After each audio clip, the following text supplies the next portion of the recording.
Chapter 1. The Compound Effect in Action. You know that expression, slow and steady wins the race. Ever heard the story of the tortoise and the hare? Ladies and gentlemen, I'm the tortoise. Give me enough time, and I will beat virtually anybody, anytime, in any competition. Why? Not because I'm the best or the smartest or the fastest. I'll win because of the positive habits I've developed, and because of the consistency I use in applying those habits. I'm the world's biggest believer in consistency. I'm living proof that it's the ultimate key to success, yet it's one of the biggest pitfalls for people struggling to achieve. Most people don't know how to sustain it. I do. I have my father to thank for that. In essence, he was my first coach for igniting the power of the compound effect. My parents divorced when I was 18 months old, and my dad raised me as a single father. He wasn't exactly the soft, nurturing type. He was a former university football coach, and he hardwired me for achievement. Thanks to Dad, wake-up calls were at 6 o'clock every morning. Not by a loving tap on the shoulder or even the sound of a radio alarm. No. I was awakened each morning by the repetitious pile-driving sound of iron pounding on the concrete floor of our garage, situated next to my bedroom. It was like waking up 12 feet from a construction zone. He'd painted a huge "no pain, no gain" sign on the wall of the garage, which he stared at while he did countless old-school strongman deadlifts, power cleans, lunges, and squats. Rain, sleet, or shine, Dad was out there in his shorts and tattered sweatshirt. He never missed a day. You could set your watch by his routine. I had more chores than a housekeeper and gardener put together. Upon returning from school, there was always a list of instructions to greet me. Pull weeds, rake leaves, sweep the garage, dust, vacuum, do the dishes, you name it. And getting behind in school wasn't tolerated. That's just the way it was. Dad was the original, no excuses, guy. We weren't ever allowed to stay home from school sick, unless we were actually puking, bleeding, or showing bone. The term, showing bone, came from his coaching days. His players knew they weren't allowed to come out of the game unless they were seriously injured. One time his quarterback asked to be pulled out of the game. Dad said, "Not unless you're showing bone." The quarterback pulled back his shoulder pads, and sure enough, his collarbone was showing. Only then was he allowed to come off the field. One of Dad's core philosophies was, it doesn't matter how smart you are or aren't. You need to make up in hard work what you lack in experience, skill, intelligence, or innate ability. If your competitor is smarter, more talented, or experienced, you just need to work 3 or 4 times as hard. You can still beat them. No matter what the challenge, he taught me to make up in hard work for wherever I might be disadvantaged.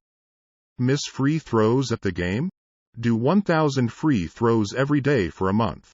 Not good at dribbling with your left hand? Tie your right hand behind your back and dribble 3 hours a day. Behind in your math? Hunker down, hire a tutor, and work like hell all summer until you get it. No excuses. If you aren't good at something, work harder, work smarter. He walked his talk, too. Dad went from being a football coach to a top salesperson. From there he became the boss, and ultimately, went on to own his own company. But I wasn't given loads of instruction. From the beginning, Dad let us figure it out. He was all about taking personal responsibility. He didn't hammer on us every night about homework, we just had to show up with the results. And, when you did, you were celebrated. If we got good grades, Dad took us to Pring's, an ice cream parlor where you could get these king banana splits, 6 scoops of ice cream and all the fixings. Many times my siblings didn't fare as well in school, so they didn't get to go. Getting to go was a big deal, so you worked your butt off to win the trip. Dad's discipline served as an example for me. Dad was my idol, and I wanted him to be proud of me. I also lived in fear of disappointing him. One of his philosophies is, be the guy who says, no. It's no great achievement to go along with the crowd. Be the unusual guy, the extraordinary guy. That's why I never did drugs. He never harped on me about it, but I didn't want to be that guy who just went along because everyone else was doing it. And I didn't want to let Dad down. Thanks to Dad, by age 12, I'd mastered a schedule worthy of the most efficient CEO. Sometimes I griped and moaned. I was a kid. But even then I secretly liked knowing that I had an edge over my classmates. Dad gave me a serious head start on the discipline and mentality it takes to be dedicated and responsible, to achieve whatever I set out to achieve. It's no accident that the tagline of Success magazine is, "What achievers read."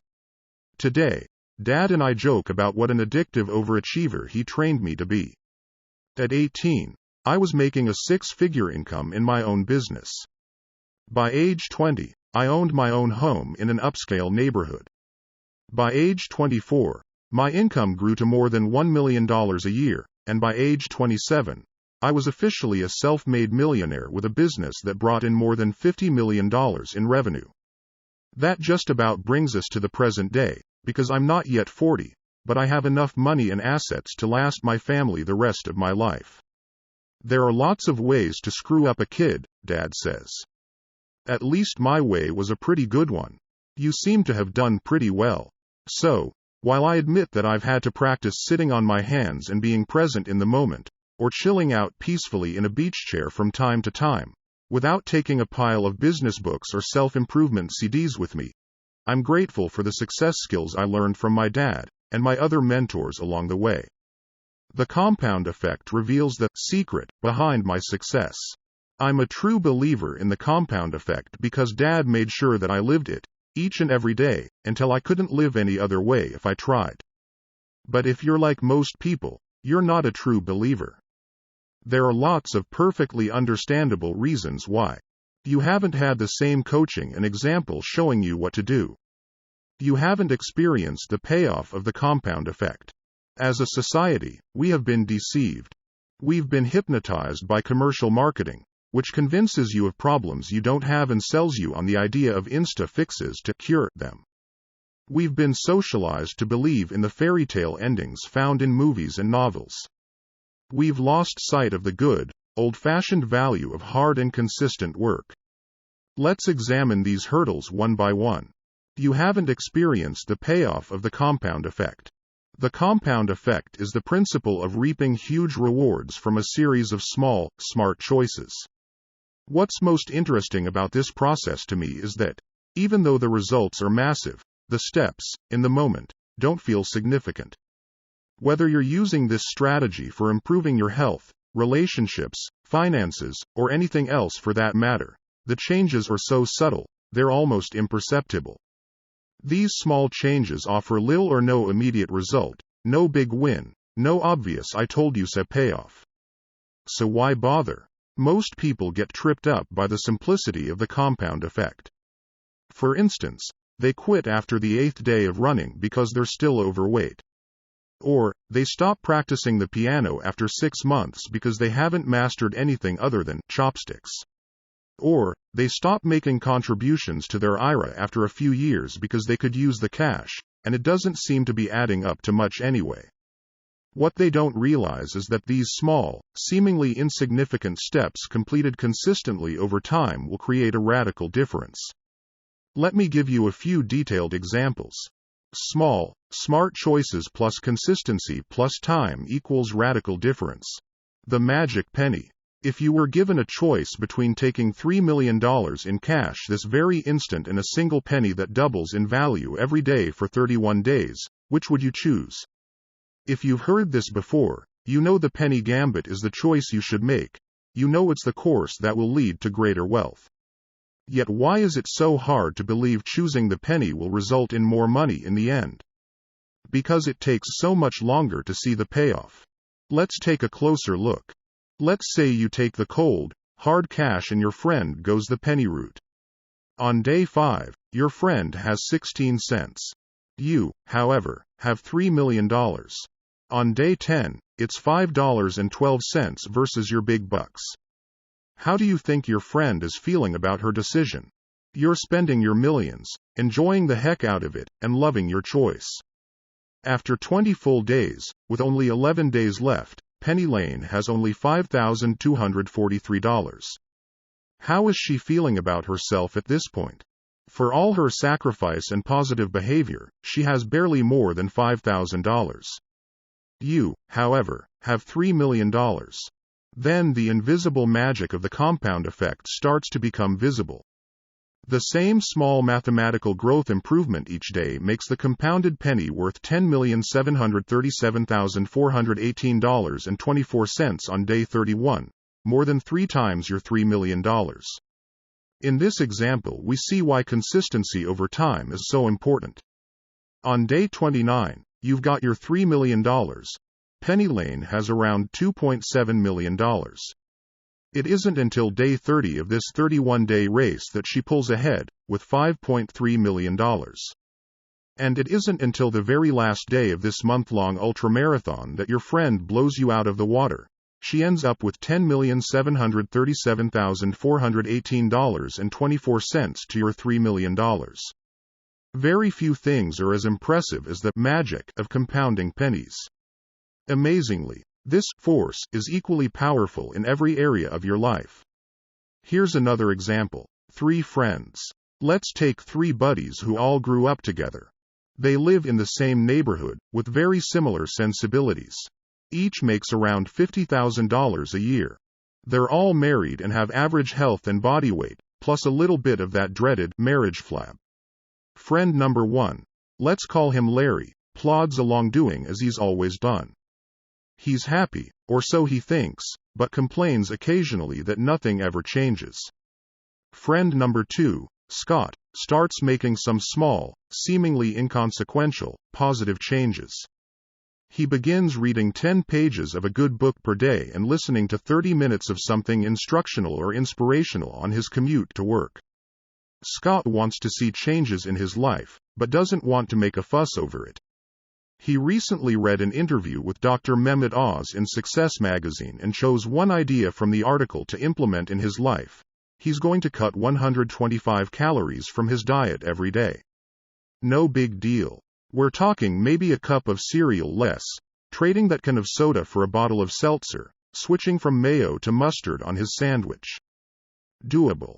He's also started walking a couple thousand extra steps per day, less than a mile. No grand acts of bravery or effort. Stuff anyone could do.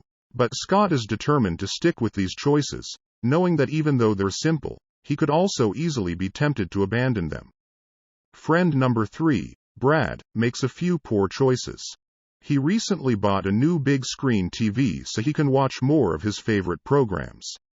He's been trying out the recipes he's seen on the Food Channel. The cheesy casseroles and desserts are his favorites. Oh, and he installed a bar in his family room and added 1 alcoholic drink per week to his diet. Nothing crazy. Brad just wants to have a little more fun. At the end of 5 months, no perceivable differences exist among Larry, Scott, or Brad. Scott continues to read a little bit every night and listen to audios during his commute.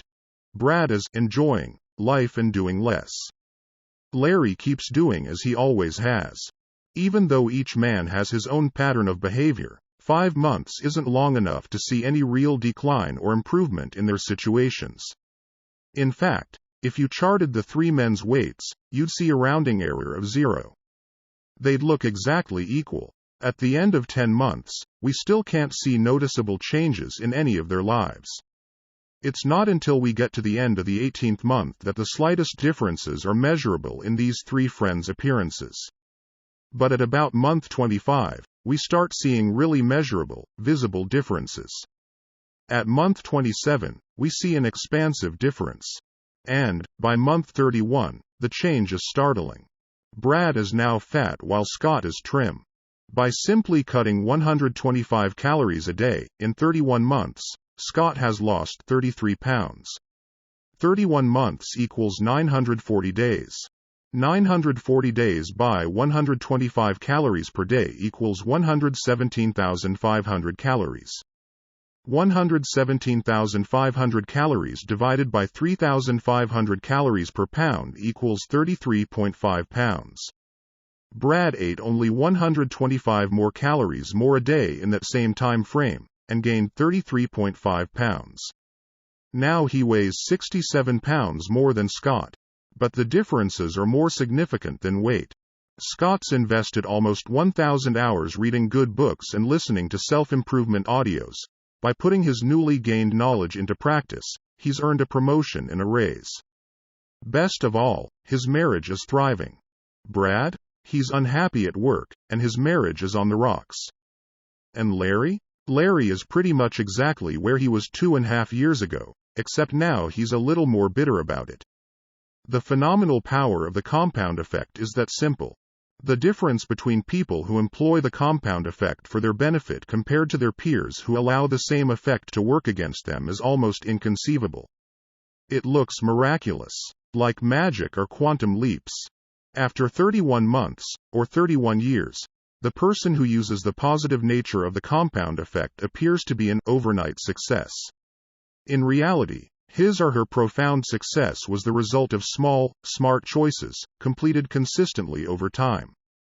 The ripple effect. The results in the above example seem dramatic, I know. But it goes even deeper than that. The reality is that even one small change can have a significant impact that causes an unexpected and unintended ripple effect. Let's put one of Brad's bad habits under the microscope: eating rich food more frequently, to better understand how the compound effect can also work in a negative way and can create a ripple effect that impacts your entire life. Brad makes some muffins from a recipe he learned from the Food Channel. He's proud and his family loves it, and it seems to add value all around. He starts making them, and other sweets, frequently. He loves his own cooking and eats more than his share, but not so much that anyone notices. However, the extra food makes Brad sluggish at night. He wakes up a little groggy, which makes him cranky. The crankiness and sleep deprivation begin to impact his work performance. He's less productive, and as a result, gets discouraging feedback from his boss. By the end of the day, he feels dissatisfied with his job and his energy level is way down. The commute home seems longer and more stressful than ever. All of this makes him reach for more comfort food. Stress has a way of doing that. The overall lack of energy makes Brad less likely to take walks with his wife, like he used to. He just doesn't feel like it. She misses their time together and takes his withdrawal personally. With fewer shared activities with his wife and an absence of fresh air and exercise, Brad's not getting the endorphin release that had helped make him feel upbeat and enthusiastic. Because he's not as happy, he starts finding fault with himself and others, and stops complimenting his wife. As his own body starts to feel flabby, he feels less self-confident, less attractive and becomes less romantic. Brad doesn't realize how his lack of energy and affection toward his wife affects her. He just knows that he feels funky. He starts losing himself in late-night TV because it's easy and distracting. Feeling his distance, Brad's wife starts to complain, then becomes needy. When that doesn't work, she emotionally withdraws to protect herself. She's lonely. She pours her energy into her work and spends more time with her girlfriends to fulfill her need for companionship. Men start flirting with her, which makes her feel desirable again. She would never cheat on Brad, but he has a feeling something's wrong. Instead of seeing that his poor choices and behaviors are at the root of their problems, he finds fault with his wife. Believing that the other person is wrong rather than looking inside and doing the work necessary to clean up your mess is basic psychology 101 stuff. In Brad's case, he doesn't know to look inside. They don't offer self-improvement or relationship advice on Top Chef or his favorite crime shows.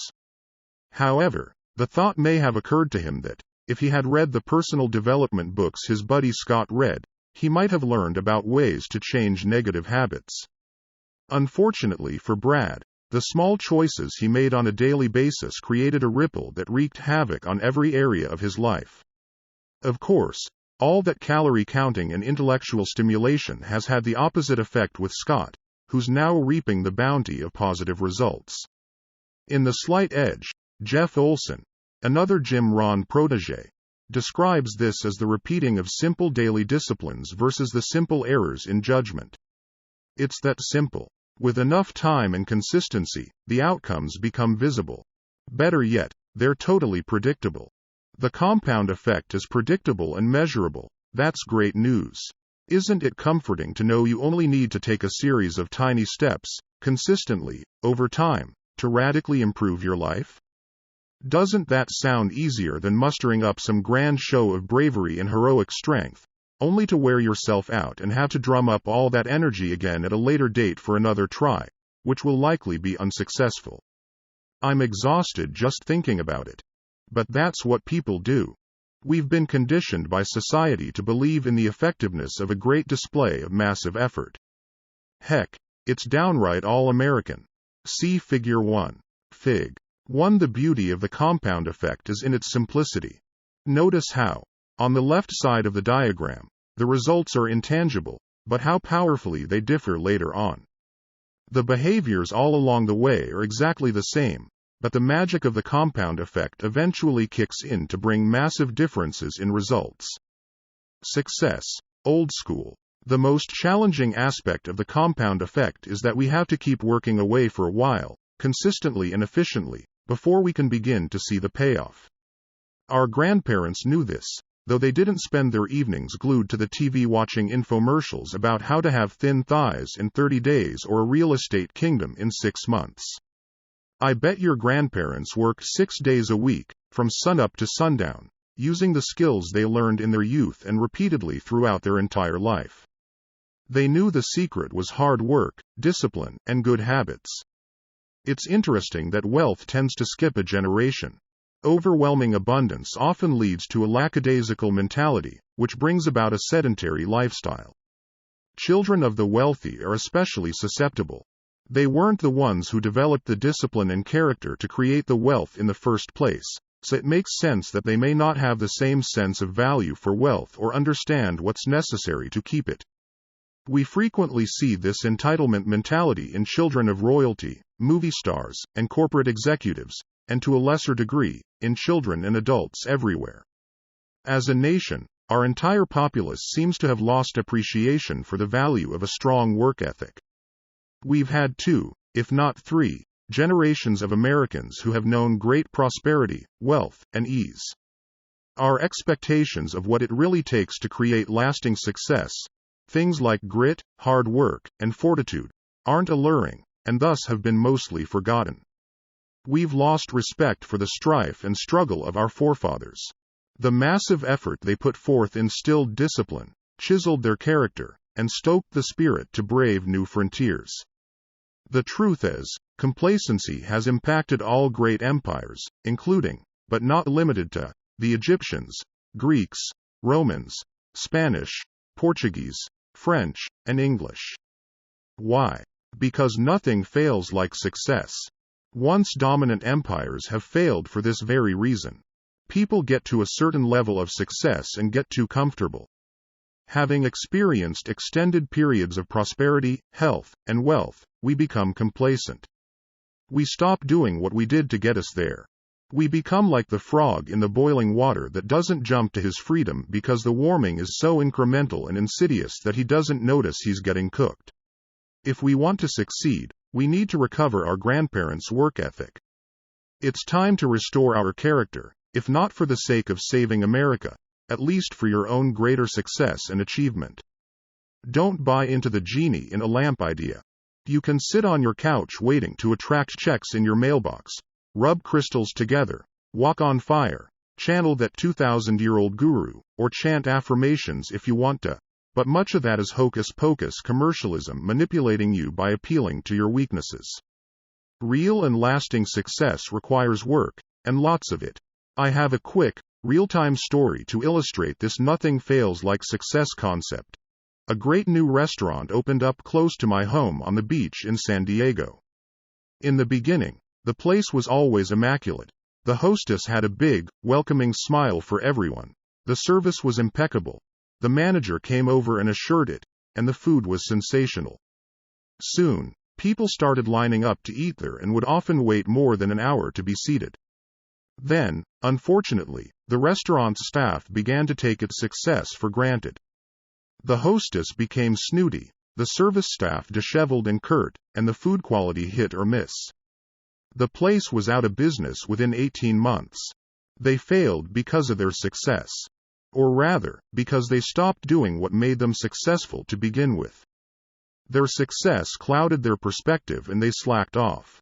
Microwave mentality.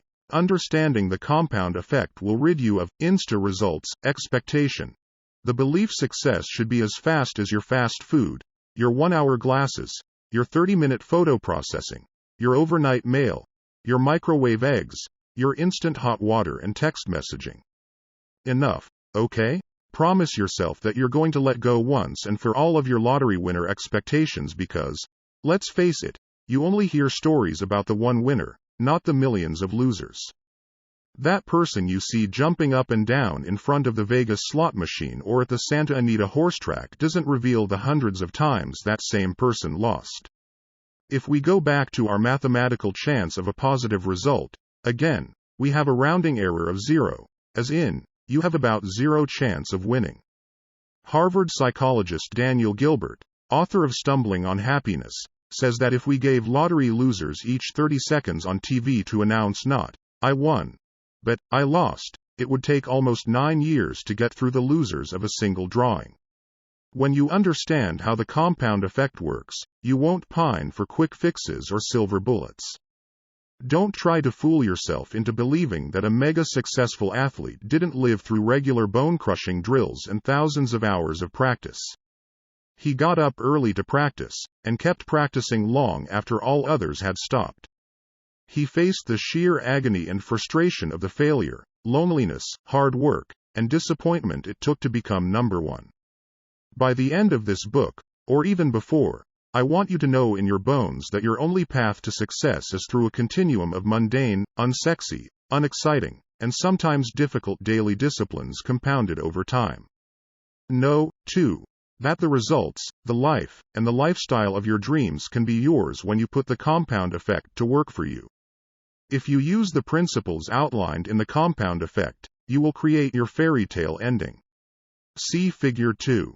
Fig. 2. The compound effect is always working. You can choose to make it work for you, or you can ignore it and experience the negative effects of this powerful principle. It doesn't matter where you are on this graph. Starting today, you can decide to make simple, positive changes and allow the compound effect to take you where you want to go. Have I made my point? Good. Join me in the next chapter, where we will focus on the one thing that controls your life. Every victory or defeat, triumph or failure has started with this. Everything you have or don't have in your life right now has been because of this. Learn to change this, and you can change your life. Let's discover what this is. Put the compound effect to work for you.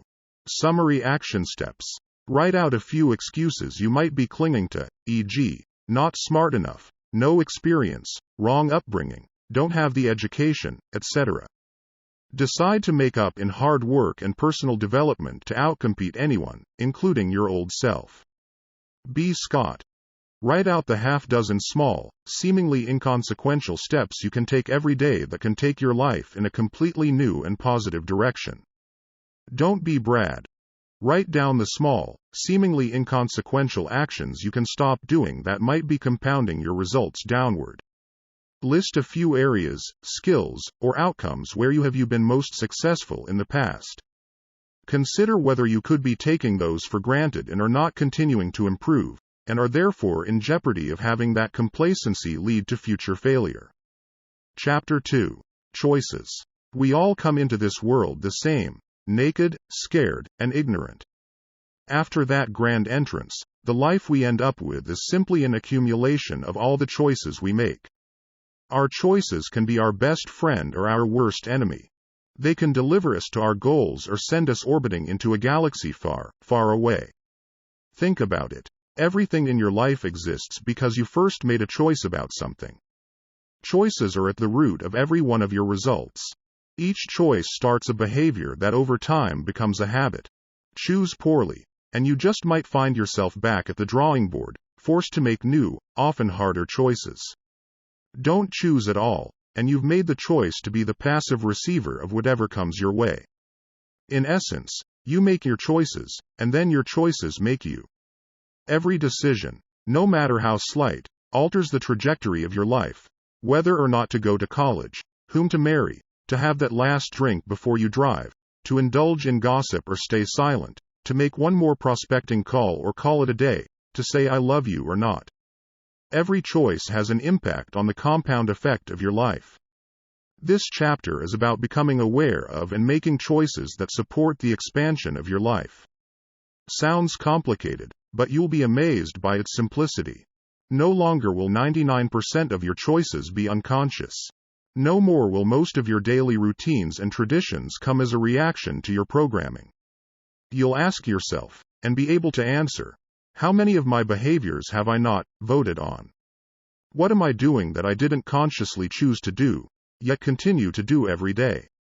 By employing the same idiot-proof strategies I've used to catapult my own life and career, strengthened by the compound effect, you'll be able to loosen the mysterious grip of the things that are unwinding your life and pulling you in the wrong direction. You'll be able to hit the pause button before stumbling into idiot territory. You'll experience the ease of making decisions that lead to behaviors and habits that support you, every time.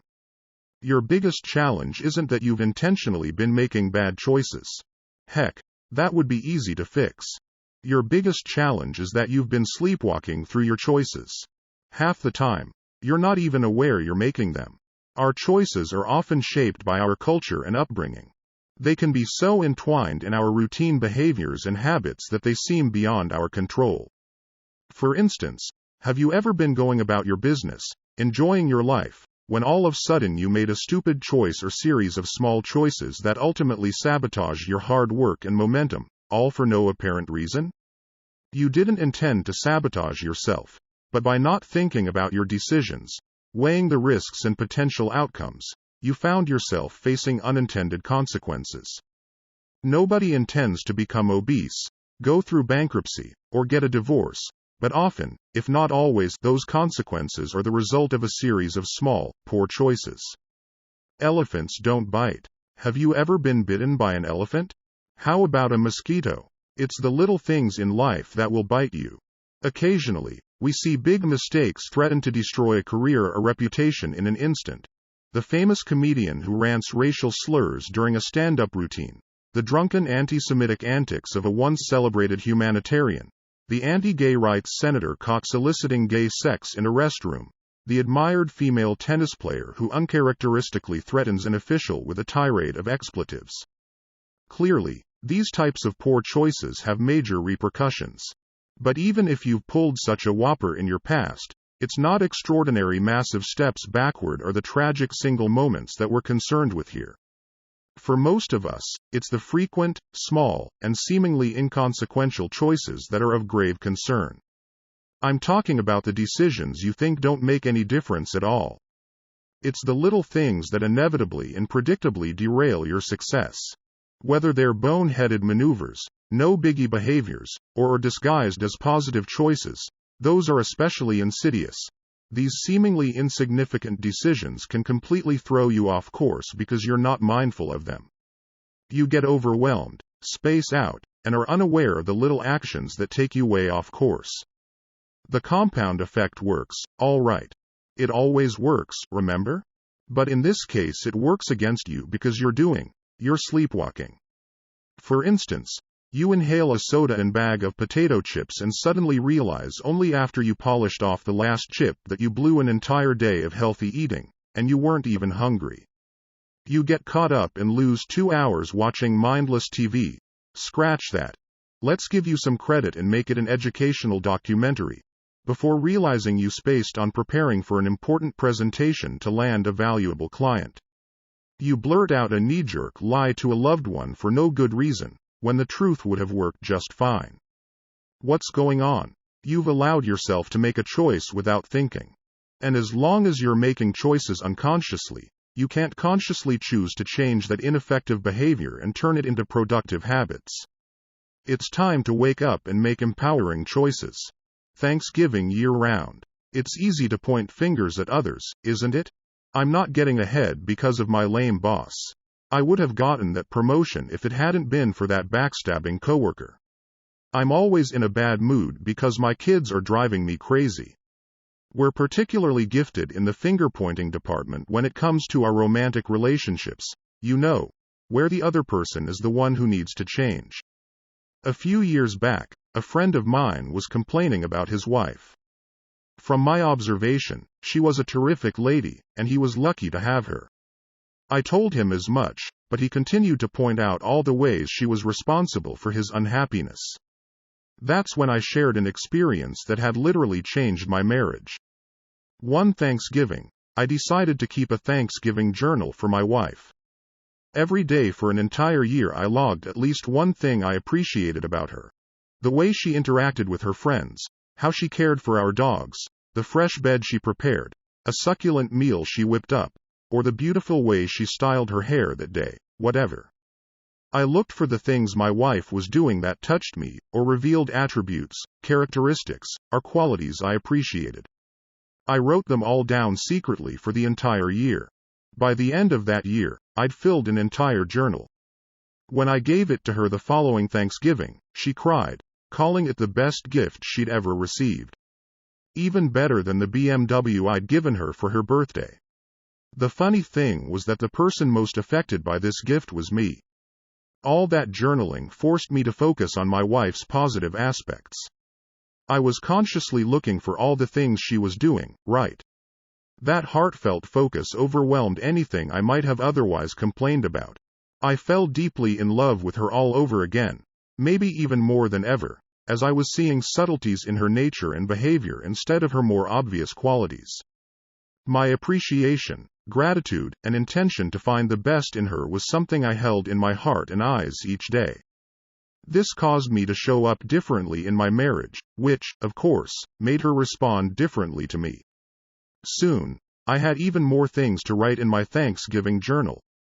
As a result of choosing to take a mere 5 minutes every day or so to document all the reasons why I was grateful for her, we experienced one of the best years of our marriage, and it's only gotten better. After I shared my experience, my friend decided to keep a Thanksgiving journal about his wife. Within the first few months, he completely turned around his marriage. Choosing to look for and focus on his wife's positive qualities changed his view of her, which changed how he interacted with her. As a result, she made different choices about the way she responded to him. The cycle perpetuated, or, shall we say, compounded. Use the gratitude assessment sheet on page 166 to bolster your abundant mindset, or download at www.thecompoundeffect.com/free-owning100%. We are all self-made men and women, but only the successful take credit for it. I was 18 when I was introduced to the idea of personal responsibility at a seminar, and the concept completely transformed my life. If you threw out the rest of this book and only practiced this one concept, within 2 to 3 years the changes in your life would be so great, your friends and family would have difficulty remembering the old you. In that seminar I attended at 18, the speaker asked, "What percentage of shared responsibility do you have in making a relationship work?" I was a teenager, so wise in the ways of true love. Of course I had all the answers. 50-50. I blurted out. It was so obvious. Both people must be willing to share the responsibility evenly or someone's getting ripped off. 51-49. Yelled someone else, arguing that you'd have to be willing to do more than the other person. Aren't relationships built on self-sacrifice and generosity? 80-20. Yelled another. The instructor turned to the easel and wrote 100/0 on the paper in big black letters. You have to be willing to give 100% with zero expectation of receiving anything in return, he said. Only when you're willing to take 100% responsibility for making the relationship work will it work. Otherwise, a relationship left to chance will always be vulnerable to disaster. Whoa. This wasn't what I was expecting. But I quickly understood how this concept could transform every area of my life. If I always took 100% responsibility for everything I experienced, completely owning all of my choices and all the ways I responded to whatever happened to me, I held the power. Everything was up to me. I was responsible for everything I did, didn't do, or how I responded to what was done to me. I know you think you take responsibility for your life. I've yet to ask anybody who doesn't say, "Of course, I take responsibility for my life." But then you look at how most people operate in the world. There's a lot of finger pointing, victimhood, blaming, and expecting someone else or the government to solve their problems. If you've ever blamed traffic for being late, or decided you were in a bad mood because of something your kid, spouse, or coworker did, you're not taking 100% personal responsibility. You arrived late because the printer was busy? Maybe you shouldn't have waited until the last minute? Coworker messed up the presentation? Shouldn't you have double-checked it yourself before delivering it? Not getting along with your unreasonable teen? There are countless fantastic books and classes to help you learn how to deal. You alone are responsible for what you do, don't do, or how you respond to what's done to you. This empowering mindset revolutionized my life. Luck, circumstances, or the right situation wasn't what mattered. If it was to be, it was up to me. I was free to fly. No matter who was elected president, how badly the economy tanked, or what anybody said, did, or didn't do, I was still 100% in control of me. Through choosing to be officially liberated from past, present, and future victimhood, I'd hit the jackpot. I had the unlimited power to control my destiny. Getting lucky. Maybe you believe you're simply unlucky. But really, that's just another excuse. The difference between becoming fabulously rich, happy, and healthy, or broke, depressed, and unhealthy, is the choices you make throughout life. Nothing else will make the difference. Here's the thing about luck. We're all lucky. If you are on the right side of the dirt, have your health, and a little food in your cupboard, you are incredibly lucky. Everyone has the opportunity to be lucky, because beyond having the basics of health and sustenance, luck simply comes down to a series of choices. When I asked Richard Branson if he felt luck played a part in his success, he answered, "Yes, of course, we are all lucky. If you live in a free society, you are lucky. Luck surrounds us every day. We are constantly having lucky things happen to us, whether you recognize it or not. I have not been any more lucky or unlucky than anyone else. The difference is when luck came my way, I took advantage of it." Spoken like a man knighted with wisdom. While we're on the topic, it's my belief that the old adage we often hear, "Luck is when opportunity meets preparation," isn't enough. I believe there are two other critical components to luck. The complete formula for getting lucky. Preparation, personal growth, plus attitude, belief, mindset, plus opportunity, a good thing coming your way, plus action, doing something about it, equals luck preparation. By consistently improving and preparing yourself, your skills, knowledge, expertise, relationships, and resources, you have the wherewithal to take advantage of great opportunities when they arise, when luck strikes. Then, you can be like Arnold Palmer, who told Success magazine in February of 2009, "It's a funny thing. The more I practice, the luckier I get." Attitude. This is where luck evades most people, and where Sir Richard is spot on with his belief that luck is all around us. It's simply a matter of seeing situations, conversations, and circumstances as fortuitous. You cannot see what you don't look for, and you cannot look for what you don't believe in. Opportunity. It's possible to make your own luck, but the luck I'm talking about here isn't planned for, or it comes faster or differently than expected. In this stage of the formula, luck isn't forced. It's a natural occurrence, and it often shows up seemingly of its own accord. Action. This is where you come in. However, this luck was delivered to you. From the universe, God, the Lucky Charms leprechaun, or whomever or whatever you associate delivering your good fortune. It's now your job to act on it. This is what separates the Richard Bransons from the Joseph Wallingtons. Joseph who? Exactly. You've never heard of him. That's because he failed to take action on all the lucky things that happened to him. So no more whining about the cards you were dealt, the great defeats you suffered, or any other circumstances. Countless people have more disadvantages and greater obstacles than you, and yet they're wealthier and more fulfilled. Luck is an equal opportunity distributor. Lady Luck shines on all, but rather than having your umbrella overhead, you've got to have your face to the sky. When it comes down to it, it's all you, baby.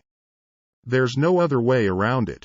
The high price of tuition at UHK, University of Hard Knocks. Nearly a decade ago, I was asked to be a partner in a new startup venture. I invested a considerable sum of money into the deal and worked tirelessly on it for nearly 2 years before finding out that my partner had mismanaged and squandered all the cash. I lost more than $330,000. I didn't try to sue him. In fact, I lent him more money later for a personal situation. The bottom line was the loss was my fault. I had agreed to be his partner without doing enough due diligence on his background and personal character. During our time in business, I wasn't inspecting what I was expecting. I could justify it by saying I trusted him, but the truth was I was guilty of being lazy by not watching the finances more diligently. Not only had I made the choice to start this relationship in business, but I'd also made many choices to ignore obvious red flags and warning signs. Because I chose to not be completely responsible for the business, in the end, I was responsible for the results.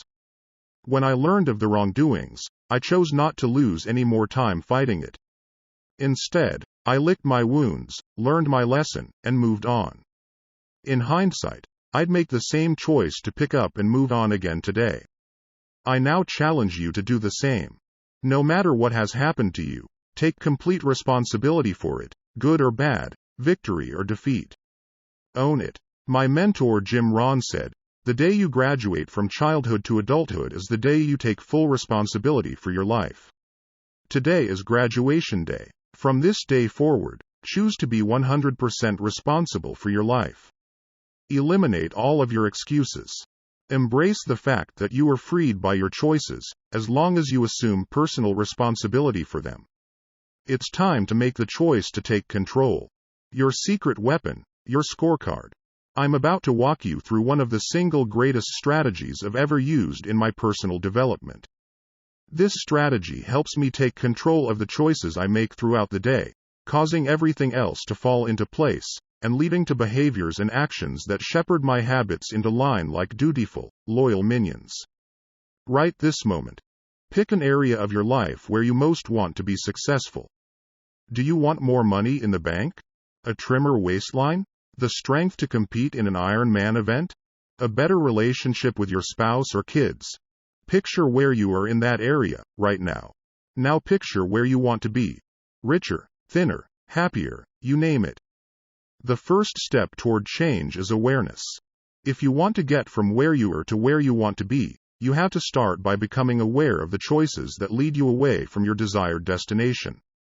Become very conscious of every choice you make today so you can begin to make smarter choices moving forward. To help you become aware of your choices, I want you to track every action that relates to the area of your life you want to improve. If you've decided you want to get out of debt, you're going to track every penny you pull from your pocket. If you've decided you want to lose weight, you're going to track everything you put into your mouth. If you've decided to train for an athletic event, you're going to track every step you take, every workout you do. Simply carry around a small notebook, something you'll keep in your pocket or purse at all times, and a writing instrument. You're going to write it all down. Every day. Without fail. No excuses, no exceptions. As if Big Brother's watching you. As if my dad and I will come and make you do 100 push-ups every time you miss. Doesn't sound like much, I know. Writing things down on a little piece of paper. But tracking my progress and missteps is one of the reasons I've accumulated the success I have. The process forces you to be conscious of your decisions.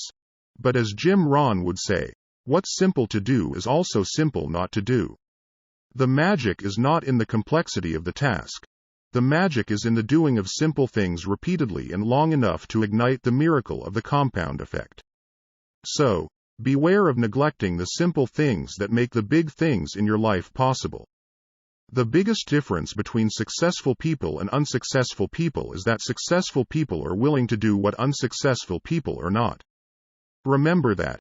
It will come in handy many times throughout life when faced with a difficult, tedious, or tough choice. Money trap.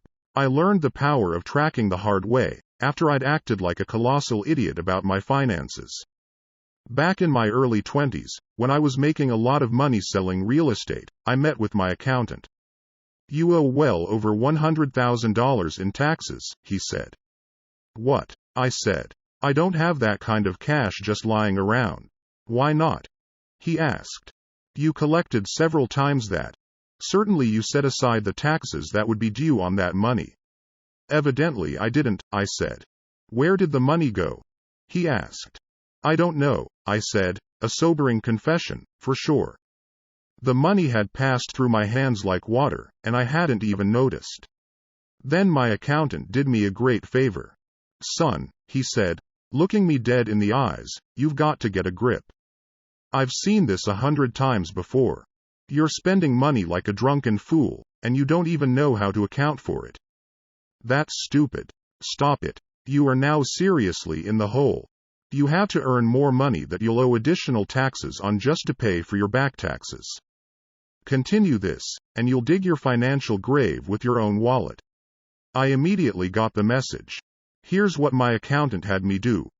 Carry a small notepad in my back pocket, and write down every single cent I spent for 30 days.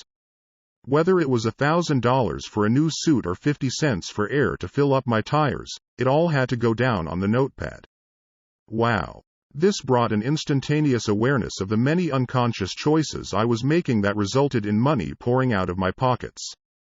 Because I had to log everything, I resisted buying some things, just so I didn't have to take out the notepad and write it in the dang book. Keeping a money log for 30 days straight cemented a new awareness in me, and created a completely new set of choices and disciplines around my spending. And, since awareness and positive behaviors compound, I found myself being more proactive with money in general, putting away more for retirement, finding areas to save where there was clear waste, and enjoying the fun quotient of money, play money, all the more. When I did consider shelling out for entertainment, I did so only after a long pause. This tracking exercise changed my awareness of how I related to my money. It worked so well, in fact, that I've used it many times to change other behaviors. Tracking is my go-to transformation model for everything that ails me. Over the years I've tracked what I eat and drink, how much I exercise, how much time I spend improving a skill, my number of sales calls, even the improvement of my relationships with family, friends, or my spouse. The results have been no less profound than my money tracking wake-up call. In buying this book, you're basically paying me for my opinion, my guidance. This is where I'm going to become a hard ass and insist you track your behaviors for at least one whole week. This book isn't designed to entertain you, it is designed to help you get results. To get results, you have to take some action. You may have heard about tracking before. In fact, you've probably done your own version of this exercise. But I also bet you aren't doing it now, right? How do I know? Because your life isn't working as successfully as you'd like. You've gotten derailed. Tracking is the way to get it back on track. Do you know how the casinos make so much money in Vegas? Because they track every table, every winner, every hour. Why do Olympic trainers get paid top dollar? Because they track every workout, every calorie, and every micronutrient for their athletes. All winners are trackers. Right now I want you to track your life with the same intention, to bring your goals within sight. Tracking is a simple exercise. It works because it brings moment-to-moment awareness to the actions you take in the area of your life you want to improve. You'll be surprised at what you will observe about your behavior. You cannot manage or improve something until you measure it.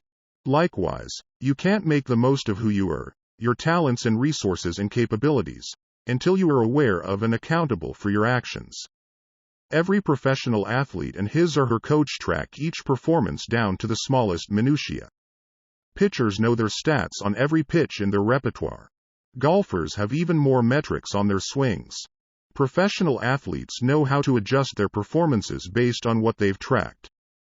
They pay attention to what they record and make changes accordingly, because they know when their stats improve they win more games and earn more in endorsement deals. At any given moment, I want you to know exactly how well you're doing. I'm asking you to track yourself as if you're a valuable commodity. Because you are. Want that idiot-proof system we talked about earlier? This is it. So, regardless of whether you think you're aware of your habits or not, believe me, you're not. I'm asking you to start tracking. Doing so will revolutionize your life, and ultimately, your lifestyle. Keep it slow and easy. Don't panic.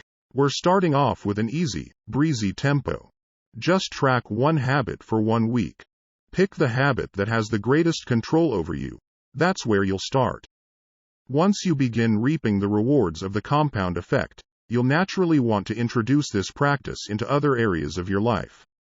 In other words, you'll choose tracking. Let's say the category you choose is getting your eating under control because you want to lose weight. Your task is to write down everything you put in your mouth, from the steak, potatoes, and salad you have at dinner, to those many tiny choices during the day, that handful of pretzels in the break room, that second slice of cheese on your sandwich, that fun-sized candy bar, that sample at Costco, those extra sips of wine after the host tops off your glass. Don't forget the beverages. They all add up, but unless tracked, they're easy to dismiss or forget because they seem so small. Again, merely writing these things down sounds simple, and it is, but only when you do it. That's why I'm asking that you commit to choosing a category and a start date, now, before you turn this page. I am going to start tracking, blank, on, blank. Date per month per year. What will the tracking look like? It will be thorough, as in organized, and relentless, as in constant. Each day you'll start with the date at the top of a fresh page, and start keeping track. What happens after the first week of tracking? You'll probably be in shock. You'll be astonished at how those calories, pennies, minutes have been escaping you. You never even knew that they were there, let alone that they'd vanished. Now, keep going. You're going to track in this one area for 3 weeks. Maybe you're already groaning. You just don't want to do it. But trust me, you'll be so blown away by the results after 1 week you'll sign yourself up for another 2. I can practically guarantee it. Why 3 weeks? You've heard psychologists say that something doesn't become a habit until you practice it for 3 weeks. It's not an exact science, but it's a good benchmark, and it has worked for me. So, ideally, I want you to stick with your choice to track your behaviors for 21 days. If you refuse, I'm not going to lose anything. Heck, it's not my waistline, cardiovascular health, bank balance, or relationship you're messing with. But, seriously, you're reading this book because you want to change your life, right? And I promised you it was going to take slow, steady work, didn't I? This one action isn't easy, but it's simple and doable. So do it. Promise yourself to start today. For the next 3 weeks, choose to carry around your own small notepad, or large one, if that's more enticing, and write every single thing down in your category. What happens in 3 weeks? You move from the shock that follows the first week to the happy surprise of seeing how merely becoming conscious of your actions begins to shape them. You'll find yourself asking, do I really want that candy bar? I'm gonna have to haul out my notebook and write it down, and I'll feel a little sheepish. That's 200 calories saved right there. Turn down that candy bar every day, and in a little more than 2 weeks, you'll have already lost a pound. You'll start adding up that $4 coffee on the way to work and realize, holy cow. I've just spent $60 on coffee in 3 weeks. Hey, that's $1,000 a year. Or, compounded, that's $51,833.79 in 20 years. How much do you really need to stop for coffee? See Figure 3. Fig. 3. The real cost of a $4 a day coffee habit over 20 years is $51,833.79. That's the power of the compound effect. Come again? Am I saying that your $4 a day coffee habit is going to cost you $51,833.79 in 20 years? Yes, I am. Did you know that every dollar you spend today, no matter where you spend it, is costing you nearly $5 in only 20 years, and $10 in 30 years? That's because if you took $1 and invested it at 8%, in 20 years, that dollar would be worth almost $5. Every time you spend $1 today, it's like taking $5 out of your future pocket. I used to make the mistake of looking at a price tag and thinking that if an item was listed at $50, it cost me $50. Well, yes, in today's dollars. But if you consider the potential value of that same $50 after it has been invested for 20 years, the cost, what you lose by spending that money rather than investing it, is 4 or 5 times greater. In other words, every time you look at an item that costs $50, you have to ask, is this item worth $250? If it's worth $250 to you today, then it's worth buying. Keep that in mind next time you go to a place like Costco, with all sorts of amazing things that you didn't know you had to have. You go in to buy $25 worth of necessities and walk out with $400 of stuff instead. My garage looks like a Costco graveyard. Next time you walk into one of those bargain basement stores, assess things from this future value standpoint. Chances are you'll put down that $50 crepe maker, so future you will have $250 more in the bank. Make the correct choice every day, every week for many years, and you can quickly see how you can become financially abundant. When you track with this awareness, you'll find yourself showing up in your life very differently. You'll be able to ask yourself, is having a coffee once every workday worth the eventual price of a Mercedes-Benz? Because that's what it's costing you. Even more than that, you're not sleepwalking anymore. You're aware and conscious and making better choices. All from a little notebook and pen. Simply amazing, isn't it? The unsung, unseen hero. Once you start tracking your life, your attention will be focused on the smallest things you're doing right, as well as the smallest things you're doing wrong. And when you choose to make even the smallest course corrections consistently, over time, you'll begin to see amazing results. But don't expect immediate fanfare. When I say small course corrections, I'm talking truly invisible. Chances are no one's going to notice them anytime soon.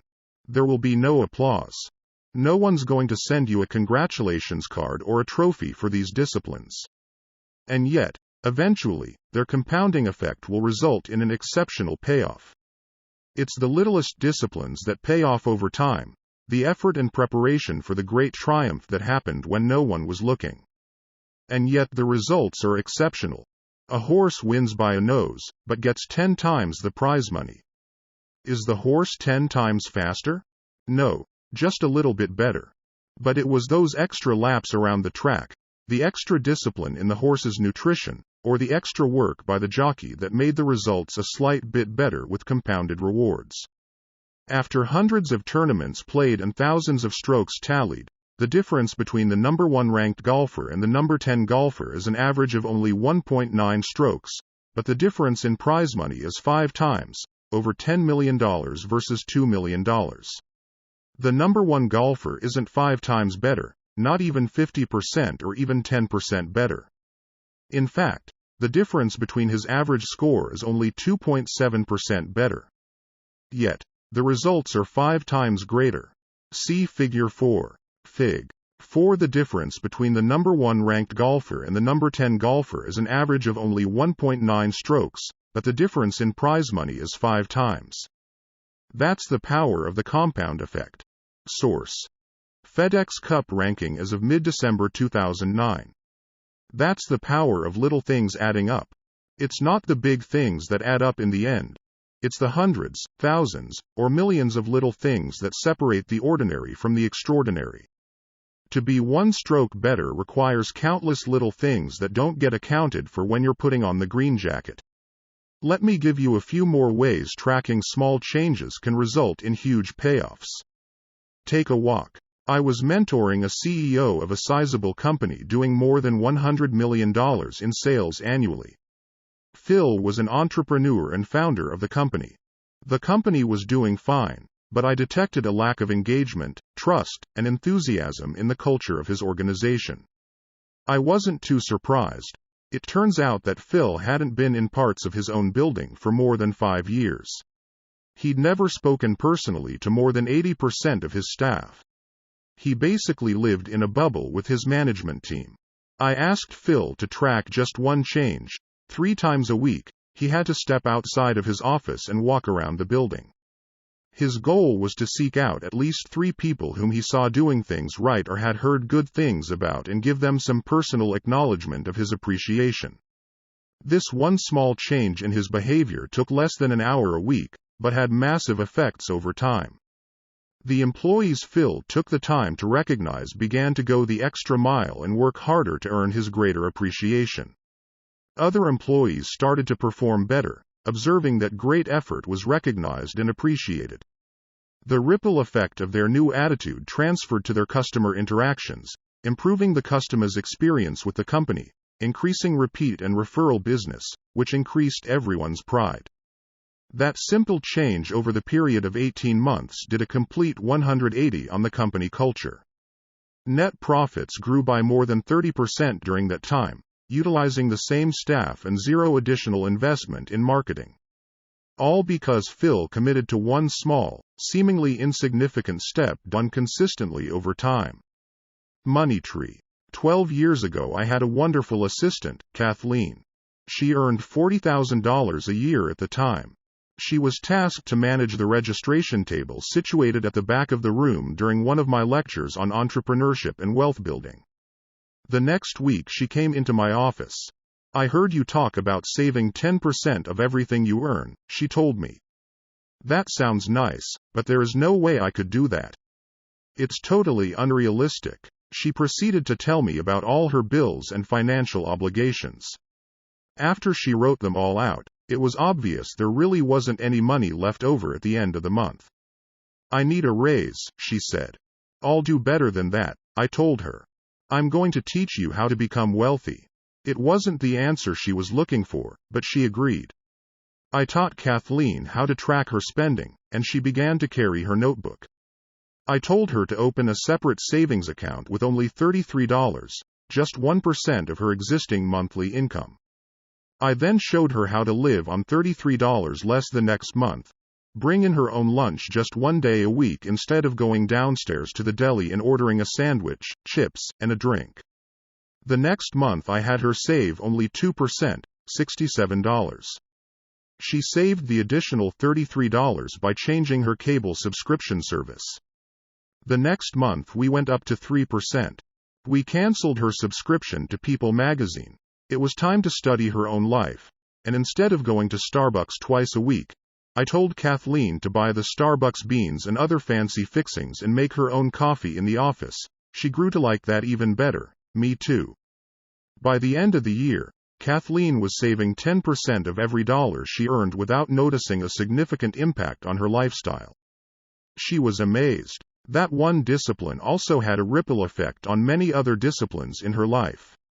She calculated what she spent on mind-numbing entertainment and began investing that money on personal growth instead.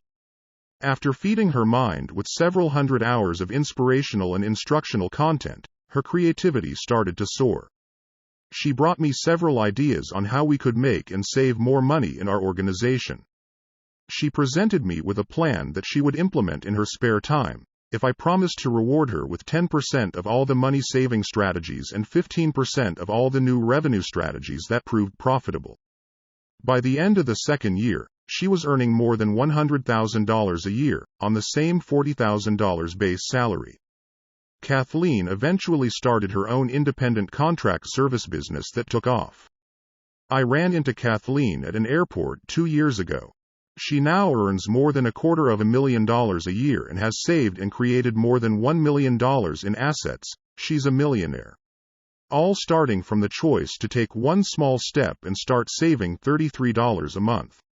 Time is of the essence.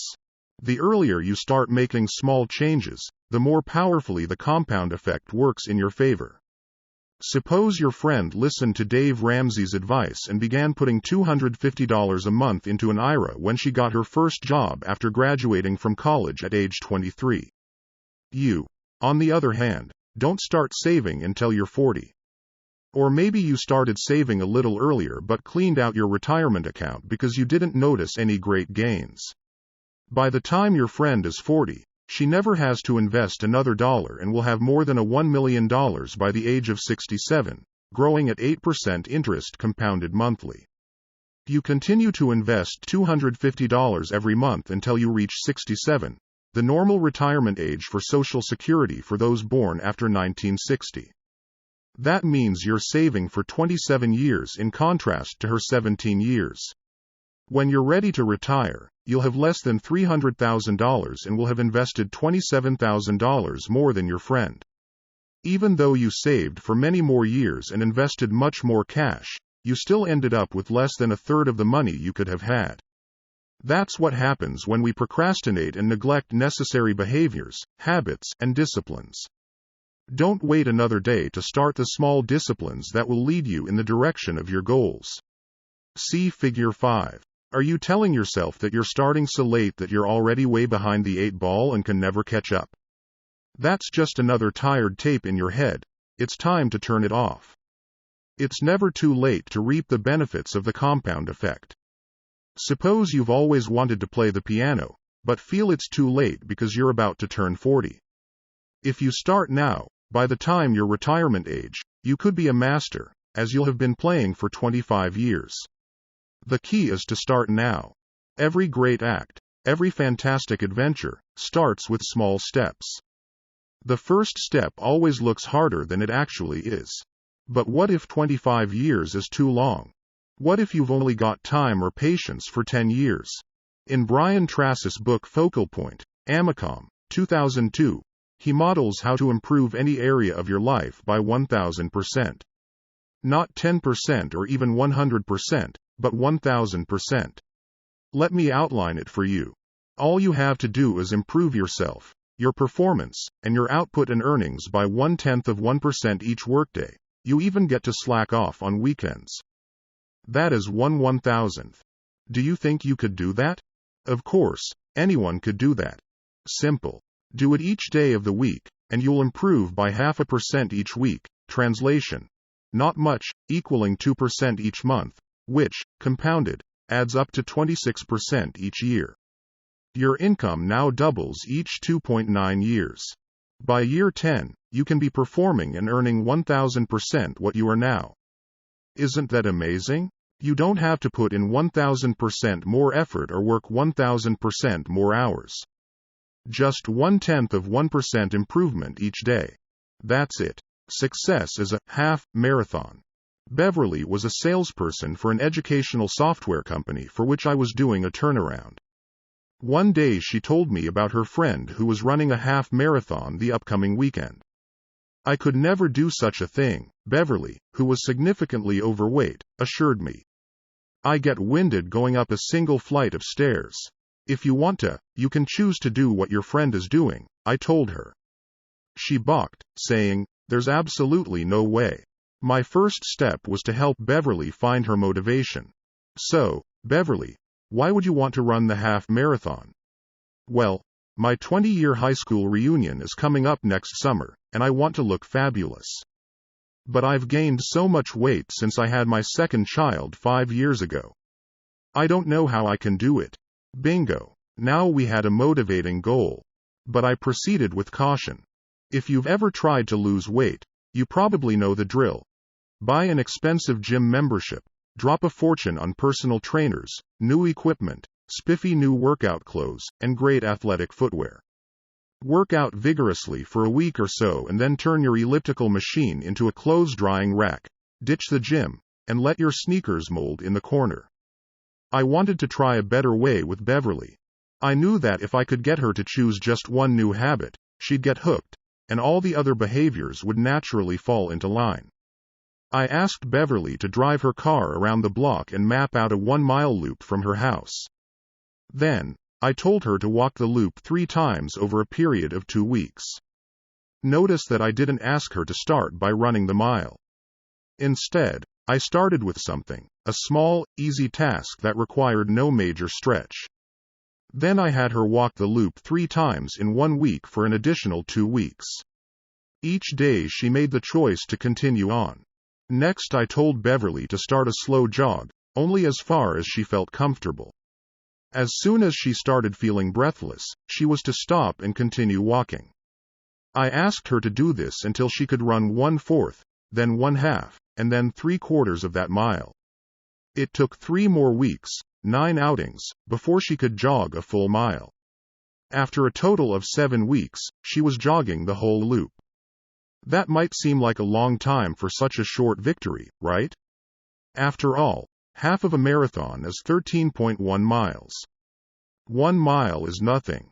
What was something, however, was that Beverly was beginning to see how her choice to get fit for the reunion, her why power, as I'll soon explain, was fueling her new health habits. The compound effect had been set in motion and was starting its miraculous process. I then asked Beverly to increase her distance an eighth of a mile each outing, an almost unnoticeable length, maybe only 300 steps further. Within 6 months, she was running 9 miles without any discomfort at all. In 9 months, she was running 13.5 miles regularly, more than the distance of a half marathon, as part of her running routine. More exciting, though, was what happened in other areas of her life. Beverly lost her cravings for chocolate, a lifelong obsession, and heavy, fatty foods. Gone.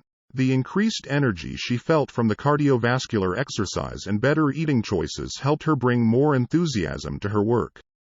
Her sales performance doubled during the same period, which was great for me.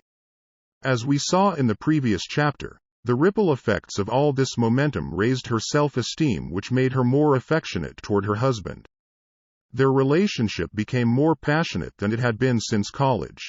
Because she had renewed energy, her interaction with her children became more active and animated. She noticed she no longer had time to hang out with her Debbie Downer friends, who still gathered together after work for greasy appetizers and drinks. She made new, healthy friends in a running club she joined, which led to a whole host of additional positive choices, behaviors, and habits. Following that first conversation in my office and Beverly's decision to find her why power and commit to a series of small steps, she lost more than 40 pounds, becoming a walking and running billboard for fit and empowered women. Today, Beverly runs full marathons. Your life is the product of your moment-to-moment choices. In our Success CD, May 2010, TV's Biggest Loser fitness trainer Jillian Michaels shared with me a powerful childhood story. When I was a kid, my mom would have these elaborate Easter egg hunts for me. I would run around the house, and when I would get close to a hidden egg, she'd say, "Oh, you're warm. You know, you get closer to it. Oh, you're on fire. And then you move away from the egg and she'd go, oh, you're cold, you're freezing." I teach contestants that, on a moment-to-moment basis, I need them to think about their happiness and their ultimate goal as being warm. How every choice and every decision they make in the moment is getting them closer to that ultimate goal. Since your outcomes are all a result of your moment-to-moment choices, you have incredible power to change your life by changing those choices. Step by step, day by day, your choices will shape your actions until they become habits, where practice makes them permanent. Losing is a habit. So is winning. Now let's work on permanently instilling winning habits into your life. Eliminate sabotaging habits and instill the needed positive habits, and you can take your life in any direction you desire, to the heights of your greatest imagination. Let me show you how. Put the compound effect to work for you. Summary action steps. What area, person, or circumstance in your life do you struggle with the most? Start journaling all the aspects of that situation that you are grateful for. Keep a record of everything that reinforces and expands your gratitude in that area. Where in your life are you not taking 100% responsibility for the success or failure of your present condition? Write down 3 things you have done in the past that have messed things up. List 3 things you should have done but didn't. Write out 3 things that happened to you but you responded poorly. Write down 3 things you can start doing right now to take back responsibility for the outcomes of your life. Start tracking at least one behavior in one area of your life you'd like to change and improve, e.g., money, nutrition, fitness, recognizing others, parenting, any area. Chapter 3. Habits. A wise teacher was taking a stroll through the forest with a young pupil and stopped before a tiny tree. "Pull up that sapling," the teacher instructed his pupil, pointing to a sprout just coming up from the earth. The youngster pulled it up easily with his fingers. "Now pull up that one," said the teacher, indicating a more established sapling that had grown to about knee-high to the boy. With little effort, the lad yanked and the tree came up, roots and all. "And now, this one," said the teacher, nodding toward a more well-developed evergreen that was as tall as the young pupil. With great effort, throwing all his weight and strength into the task, using sticks and stone he found to pry up the stubborn roots, the boy finally got the tree loose. "Now," the wise one said, "I'd like you to pull this one up." The young boy followed the teacher's gaze, which fell upon a mighty oak so tall the boy could scarcely see the top. Knowing the great struggle he just had pulling up the much smaller tree, he simply told his teacher, "I am sorry, but I can't. My son, you have just demonstrated the power that habits will have over your life." The teacher exclaimed, "The older they are, the bigger they get, the deeper the roots grow, and the harder they are to uproot. Some get so big, with roots so deep, you might hesitate to even try. Creatures of habit." Aristotle wrote, "We are what we repeatedly do." Merriam-Webster defines habit this way: an acquired mode of behavior that has become nearly or completely involuntary. There's a story about a man riding a horse, galloping quickly. It appears that he's going somewhere very important. A man standing along the roadside shouts, "Where are you going?" The rider replies, "I don't know. Ask the horse." This is the story of most people's lives. They're riding the horse of their habits, with no idea where they're headed. It's time to take control of the reins, and move your life in the direction of where you really want to go. If you've been living on autopilot and allowing your habits to run you, I want you to understand why. And I want you to let yourself off the hook. After all, you're in good company. Psychological studies reveal that 95% of everything we feel, think, do, and achieve is a result of a learned habit. We're born with instincts, of course, but no habits at all. We develop them over time. Beginning in childhood, we learned a series of conditioned responses that led us to react automatically, as in, without thinking, to most situations. In your day-to-day life, living automatically has its definite positives. If you had to consciously think about every step of each ordinary task, making breakfast, driving the kids to school, getting to work, and so on, your life would grind to a halt. You probably brush your teeth twice a day on autopilot. There's no big philosophical debate, you just do it. You strap on your seatbelt the minute your butt hits the seat. No second thoughts. Our habits and routines allow us to use minimal conscious energy for everyday tasks. They help keep us sane and enable us to handle most situations reasonably well.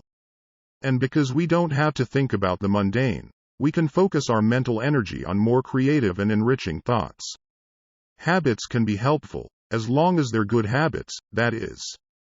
If you eat healthfully, you've likely built healthy habits around the food you buy and what you order at restaurants. If you're fit, it's probably because you work out regularly.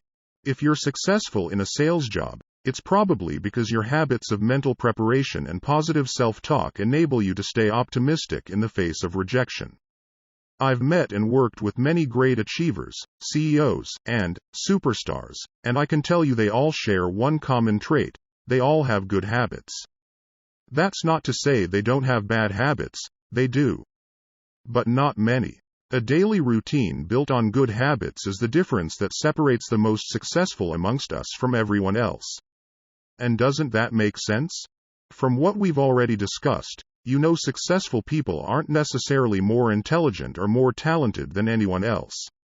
But their habits take them in the direction of becoming more informed, more knowledgeable, more competent, better skilled, and better prepared. My dad used Larry Bird as an example to teach me about habits when I was a kid. Larry Legend is known as one of the greatest professional basketball players. But he wasn't known for being the most athletically talented player. Nobody would have described Larry as graceful on the basketball court. Yet, despite his limited natural athletic ability, he led the Boston Celtics to 3 world championships and remains one of the best players of all time. How did he do it? It was Larry's habits, his relentless dedication to practice and to improve his game. Bird was one of the most consistent free throw shooters in the history of the NBA. Growing up, his habit was to practice 500 free throw shots every morning before school. With that kind of discipline, Larry made the most of his God-given talents and kicked the butts of some of the most gifted players on the court. Like Larry Bird, you can condition your automatic and unconscious responses to be those of a developed champion.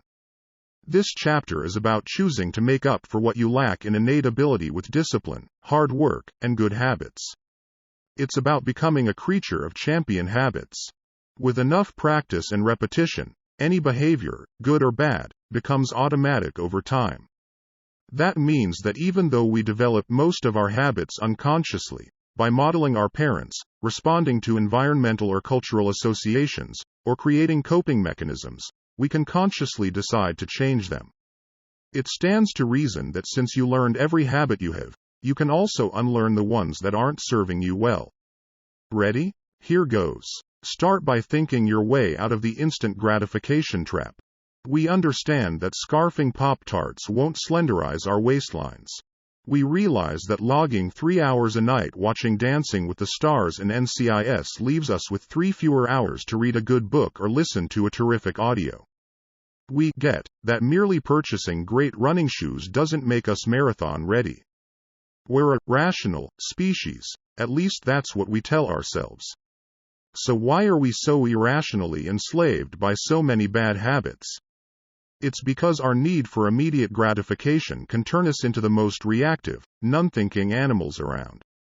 If you took a bite of a Big Mac and immediately fell to the ground clutching your chest from a heart attack, you might not go back for that second bite. If your next puff of a cigarette instantly mutated your face into that of a weathered 85-year-old, chances are you'd pass on that, too. If you failed to make that 10th call today and were immediately fired and bankrupted, suddenly picking up the phone would be a no-brainer. And, if that first forkful of cake instantly put 50 pounds on your frame, saying, "No thank you," to dessert would be the true piece of cake. The problem is that the payoff for instant gratification derived from bad habits often far outweighs what's going on in your rational mind concerning long-term consequences. Indulging in our bad habits doesn't seem to have any negative effects at all in the moment. You don't have that heart attack, your face doesn't shrivel up, you're not standing in the unemployment line, and your thighs aren't thunderous.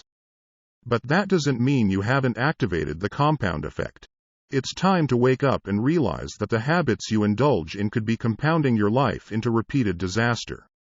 The slightest adjustments to your daily routines can dramatically alter the outcomes in your life.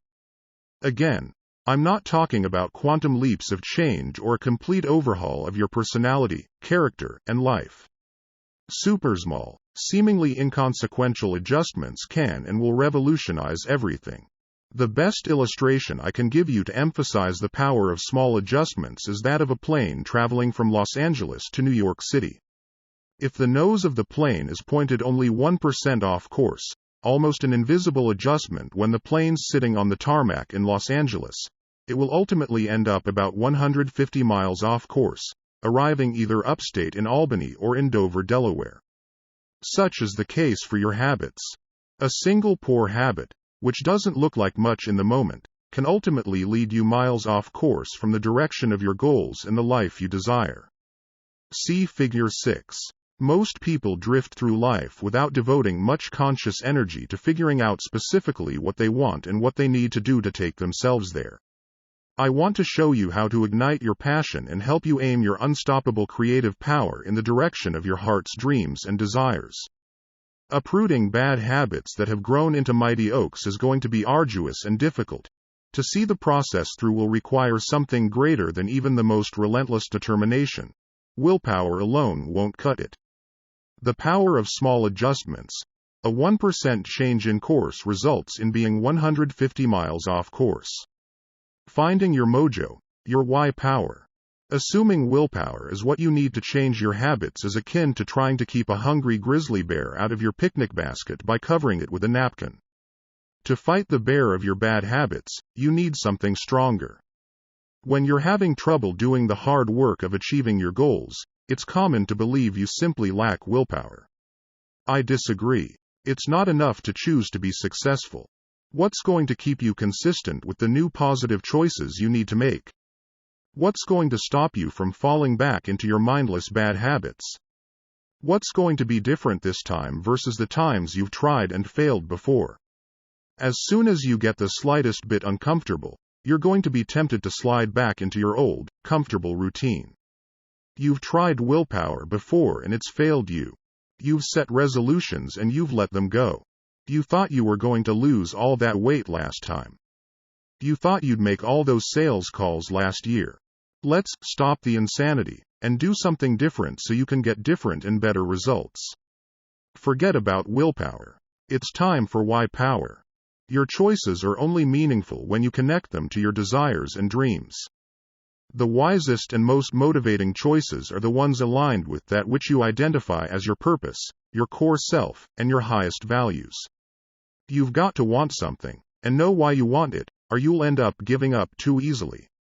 So, what is your why? You've got to have a reason if you want to make significant improvements to your life. And to make you want to make the necessary changes, your why must be something that is fantastically motivating to you. You've got to want to get up and go, for years. So, what is it that moves you the most? Identifying your why is critical. What motivates you is the ignition to your passion, the source for your enthusiasm, and the fuel of your persistence. This is so important that I made it the focus of another book, Living Your Best Year Ever. A Proven System for Achieving Big Goals, Success Books, 2011. You must know your why. Why everything's possible. The power of your why is what gets you to stick through the grueling, mundane, and laborious. All of the hows will be meaningless until your whys are powerful enough. Until you've set your desire and motivation in place, you'll abandon any new path you seek to better your life. If your why power, your desire, isn't great enough, if the fortitude of your commitment isn't powerful enough, you'll end up like every other person who makes a New Year's resolution and gives up too quickly and reverts to sleepwalking through poor choices. Let me give you an analogy to help bring it home. If I were to put a 10-inch wide, 30-foot long plank on the ground and say, if you walk the length of the plank, I'll give you $20, would you do it? Of course, it's an easy $20. But what if I took that same plank and made a rooftop bridge between two 100-story buildings? That same $20 for walking the 30-foot plank no longer looks desirable or even possible, does it? You'd look at me and say, not on your life. See Figure 7. However, if your child was on the opposite building, and that building was on fire, would you walk the length of the plank to save him? Without question and immediately, you'd do it, $20 or not. Is your why power great enough? Why is it that the first time I asked you to cross that sky-high plank, you said no way, yet, the second time you wouldn't hesitate? The risks and the dangers are the same. What changed? Your why changed, your reason for wanting to do it. You see, when the reason is big enough, you will be willing to perform almost anyhow. To truly ignite your creative potential and inner drive, you have to look beyond the motivation of monetary and material goals. It's not that those motivations are bad, in fact, they're great. I'm a connoisseur of nice things. But material stuff can't really recruit your heart, soul, and guts into the fight. That passion has to come from a deeper place. And, even if you acquire the shiny objects, you won't capture the real prize, happiness and fulfillment. In my interview with peak performance expert Anthony Robbins, Success, January 2009, he said, I have seen business moguls achieve their ultimate goals, but still live in frustration, worry, and fear. What's preventing these successful people from being happy? The answer is they have focused only on achievement and not fulfillment. Extraordinary accomplishment does not guarantee extraordinary joy, happiness, love, and a sense of meaning. These two skill sets feed off each other, and makes me believe that success without fulfillment is failure. Well said. That's why it's not enough to choose to be successful. You have to dig deeper than that to find your core motivation, to activate your superpower. Your why power. Core motivation. The access point to your why power is through your core values, which define both who you are and what you stand for. Your core values are your internal compass, your guiding beacon, your personal GPS. They act as the filter through which you run all of life's demands, requests, and temptations, making sure they're leading you toward your intended destination. Getting your core values defined and properly calibrated is one of the most important steps in redirecting your life toward your grandest vision. If you haven't already clearly defined your values, you may find yourself making choices that conflict with what you want. If, for example, honesty is a big thing for you, but you hang out with liars, there's a conflict. When your actions conflict with your values, you'll end up unhappy, frustrated, and despondent. In fact, psychologists tell us that nothing creates more stress than when our actions and behaviors aren't congruent with our values. Defining your core values also helps make life simpler and more efficient. Decision-making is also easier when you are certain of your core values. When faced with a choice, ask yourself, does this align with my core values? If it does, do it. If not, don't, and don't look back. All fretting and indecision are eliminated. Find your fight. People are either motivated by something they want or something they don't want. Love is a powerfully motivating force. But so is hate. Contrary to social correctness, it can be good to hate. Hate disease, hate injustice, hate ignorance, hate complacency, and so on. Sometimes identifying an enemy lights your fire. Some of my greatest motivation, determination, and dogged persistence came when I had an enemy to fight. In history, the most transformational stories and political revolutions came about as a result of fighting an enemy. David had Goliath. America had the British. Luke had Darth Vader. Rocky had Apollo Creed. 20-somethings have the man. Rush Limbaugh has the liberals. Lance Armstrong has cancer. Apple has Microsoft. Microsoft has Apple. We could go on, but you get the point. Enemies give us a reason to stand tall with courage. Having to fight challenges your skills, your character, and your resolve. It forces you to assess and exercise your talents and abilities. Without a motivating fight, we can become fat and lazy. We lose our strength and purpose. Some of my mentorship clients worry that their why power derives from less than noble goals. They feel guilty for wanting to prove the naysayers wrong, or wanting to get back at the person who said they'd never amount to anything, or beat the competition, or finally one up a sibling who always dominated them. But, really, it doesn't matter what the motivation is, as long as it is legal and moral. You don't have to be motivated for great humanitarian reasons. What matters is that you feel fully motivated. Sometimes that motivation can help you use a powerfully negative emotion or experience to create an even more powerful and successful end. This is certainly true of one of history's most celebrated football coaches, Pete Carroll. When we featured Carroll in Success magazine in September of 2008, he explained his early motivation like this: "When I grew up, I was a little dink. I couldn't do much because I was just too small. It took me a couple years to get in a place where I could be competitive. All that time, I was living with the fact that I was much better and I needed to fight to prove it. I was frustrated because I knew I could be special." Carroll's need to fight ultimately brought out his greatness. Our March 2010 issue of Success magazine featured an interview with acclaimed actor Anthony Hopkins. I was surprised to learn that his extraordinary talent and determination blossomed from anger.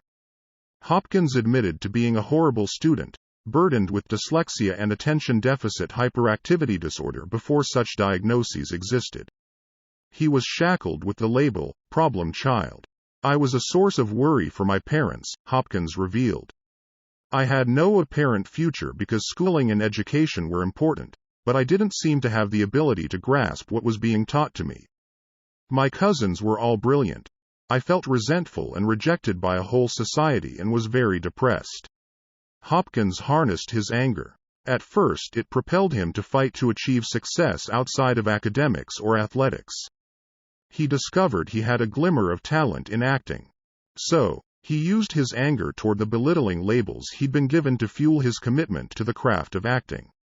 Today, Hopkins is considered one of the greatest actors alive. As a result of the fame and fortune he's acquired, Hopkins has been able to help countless people in the fight to recover from substance abuse, in addition to supporting important environmental work. Though, initially, it wasn't grounded in a noble cause, his fight was clearly worthwhile. We can all make powerful choices. We can all take back control by not blaming chance, fate, or anyone else for our outcomes. It's within our ability to cause everything to change. Rather than letting past hurtful experiences sap our energy and sabotage our success, we can use them to fuel positive, constructive change. Goals. As I mentioned before, the compound effect is always working, and it will always take you somewhere. The question is, where? You can harness this relentless force and have it carry you to new heights. But you must know where you want to go. What goals, dreams, and destinations do you desire? When I attended the funeral of Paul J. Meyer, another mentor of mine, I was reminded of the richness and diversity of his life. He achieved, experienced, and contributed more than dozens of people combined. His obituary made me reassess the quantity and size of the goals I set for myself. If Paul were here, he would tell us, if you are not making the progress that you would like to make and are capable of making, it is simply because your goals are not clearly defined. One of Paul's most memorable quotes reminds us of the importance of goals.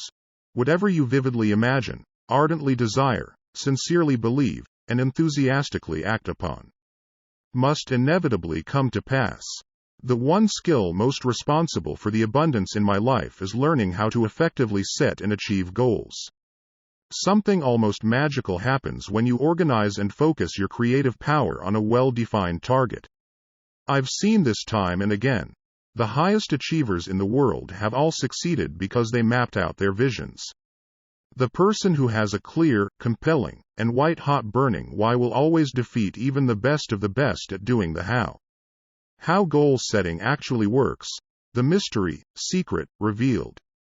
You only see, experience, and get what you look for. If you don't know what to look for, you certainly won't get it. By our very nature, we are goal-seeking creatures.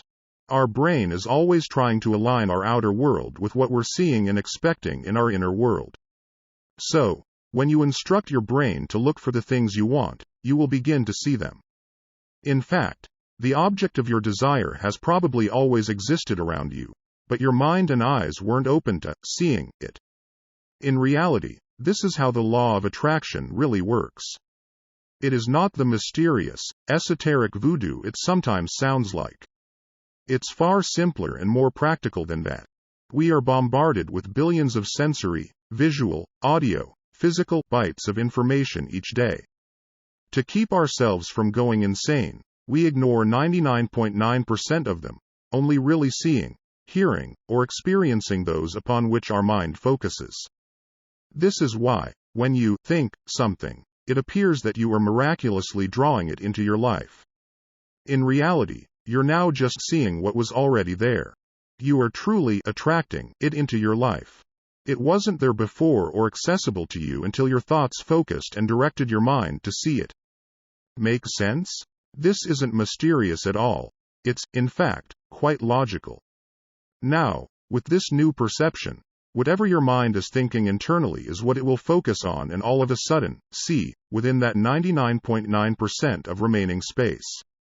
Here's a well-worn example, because it's so true. In shopping for or buying a new car, you suddenly start to see that model and make everywhere, right? It seems like there are tons of them on the streets all of a sudden when they weren't there yesterday. But is that realistic? Of course not. They were there all along, but you weren't paying attention to them. Thus, they didn't really exist to you until you gave them your attention. When you define your goals, you give your brain something new to look for and focus on. It's as if you're giving your mind a new set of eyes from which to see all the people, circumstances, conversations, resources, ideas, and creativity surrounding you.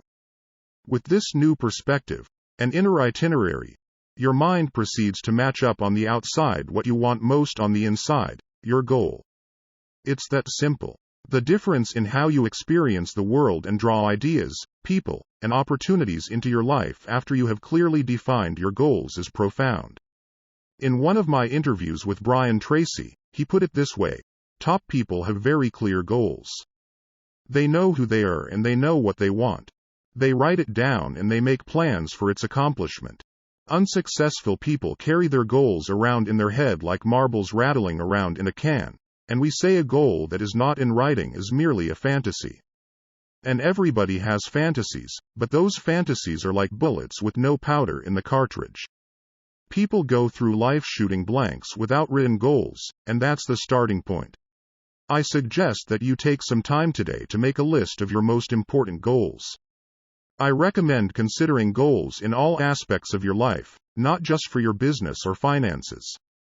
Be wary of the high price of putting too much focus on any single aspect of your life, to the exclusion of everything else.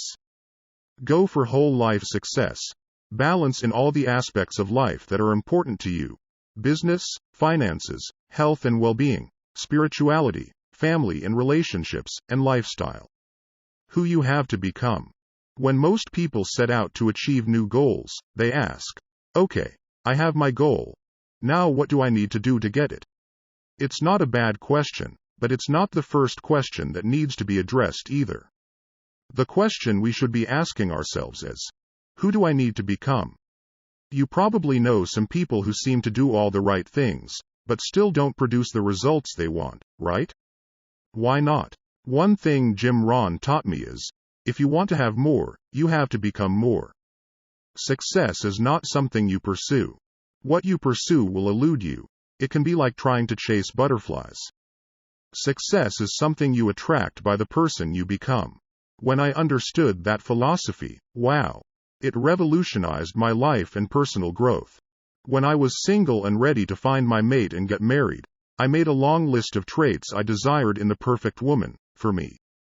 I filled more than 40 pages of a journal, front and back, describing her in great detail, her personality, character, key attributes, attitudes, and philosophies about life, even what kind of family she'd come from, including her culture and physical makeup, down to the texture of her hair. I wrote in depth what our life would be like and what we'd do together. If I had then asked, what do I have to do to find and get this girl? I might still be on that butterfly chase. Instead, I looked back at the list and considered whether or not I embodied those same attributes myself. Did I have the very qualities I was expecting in her? I asked myself, what kind of a man would a woman like this be looking for? Who do I need to become to be attractive to a woman of this substance? I filled 40 more pages describing all the attributes, qualities, behaviors, attitudes, and characteristics I needed to become myself. Then I went to work on becoming and achieving those qualities. Guess what? It worked. As if she were peeled off the pages of my journal and appeared in front of me, my wife, Georgia, is exactly what I described and asked for, in almost eerie detail. The key was my getting clear on who I'd have to be to attract and keep a woman of her quality, and then doing the work to achieve that. Behave yourself. Alright, let's map out your process for achieving the goals you've decided upon. This is the doing process, or, in some cases, the stop doing process. What stands between you and your goal is your behavior. Do you need to stop doing anything so the compound effect isn't taking you into a downward spiral? Similarly, what do you need to start doing to change your trajectory so that it's headed in the most beneficial direction? In other words, what habits and behaviors do you need to subtract from and add to your life? Your life comes down to this formula. That's why it's imperative to figure out which behaviors are blocking the path that leads to your goal, and which behaviors will help you accomplish your goal. You may think you've got a handle on all your bad habits, but I bet good money you're wrong. Again, that's why tracking is so effective. I mean, honestly, do you know how many hours of TV you really watch every day? How many hours do you spend tuned to news channels or keeping up with the goals and accomplishments of others on the sports or style networks? Do you know how many cans of soda you drink? Or how many hours you spend doing non-essential work on the computer, Facebook, reading online gossip, etc.? As I emphasized in the previous chapter, your first job is to become aware of how you're behaving. Where have you fallen asleep on the job and developed an unconscious bad habit that's leading you astray? Not long ago, a successful executive with whom I serve on a nonprofit board hired me to mentor him on improving his productivity. He was doing well, but knew he could optimize his time and output further with some coaching. I had him track his activities for a week, and I noticed something I see too often. He spent an incredible amount of time reviewing the news, 45 minutes in the morning reading the newspaper, another 30 minutes listening to news on his morning commute, and an equal amount of time tuning in again on his drive back home. During his workday, he'd check Yahoo News several times, spending at least 20 minutes in total. When he got home, he'd catch the last 15 minutes of the local news while greeting his family. Then he'd catch up on 30 minutes of sports news and 30 minutes of the 10 o'clock news before going to bed. In total, he was spending 3.5 hours with the news each day. This man wasn't an economist or a commodities trader, or in any profession that lived or died by the latest news. The time he spent with the paper and news programs on radio and TV greatly exceeded what he needed to be a knowledgeable voter and contributing member of society, or even to enhance his own personal interests. In fact, he was getting very little valuable information through his programming choices, or, rather, his lack of choices. So why did he spend nearly 4 hours a day consuming it? It was a habit. I suggested he keep his TV and radio off, cancel his newspaper subscription, and set up an RSS feeder so he could select and receive only the news he deemed important for his business and personal interests. Doing so immediately cleared out 95% of the mind-cluttering and time-sucking noise. He could now review all that mattered to him in less than 20 minutes a day. This left the 45 minutes in the morning, his commute time, and that hour in the evening for productive activities, exercise, listening to instructional and inspirational material, reading, planning, preparing, and spending quality time with his family. He tells me he's never felt less stressed. Constant negative news has a tendency to make you anxious, and more inspired and focused than he does now. One small, simple change in habit, one giant leap forward in balance and productivity. Okay, now it's your turn. Get out your little notebook and write out your top 3 goals. Now make a list of the bad habits that might be sabotaging your progress in each area. Write down every one. Habits and behaviors never lie. If there's a discrepancy between what you say and what you do, I'm going to believe what you do every time. If you tell me you want to be healthy, but you've got Doritos dust on your fingers, I'm believing the Doritos. If you say self-improvement is a priority, but you spend more time with your Xbox than at the library, I'm believing the Xbox. If you say you're a dedicated professional, but you show up late and unprepared, your behavior rats you out every time. You say your family is your top priority, but if they don't appear on your busy calendar, they aren't, really. Look at the list of bad habits you just made. That's the truth about who you are. Now you get to decide whether that's okay, or if you want to change. Next, add to that list all the habits you need to adopt that, practiced and compounded over time, will result in you gloriously achieving your goals. Making this list isn't about wasting energy by getting judgmental and regretful. It's about taking a clear-headed look at what you want to improve. I'm not going to leave you there, however.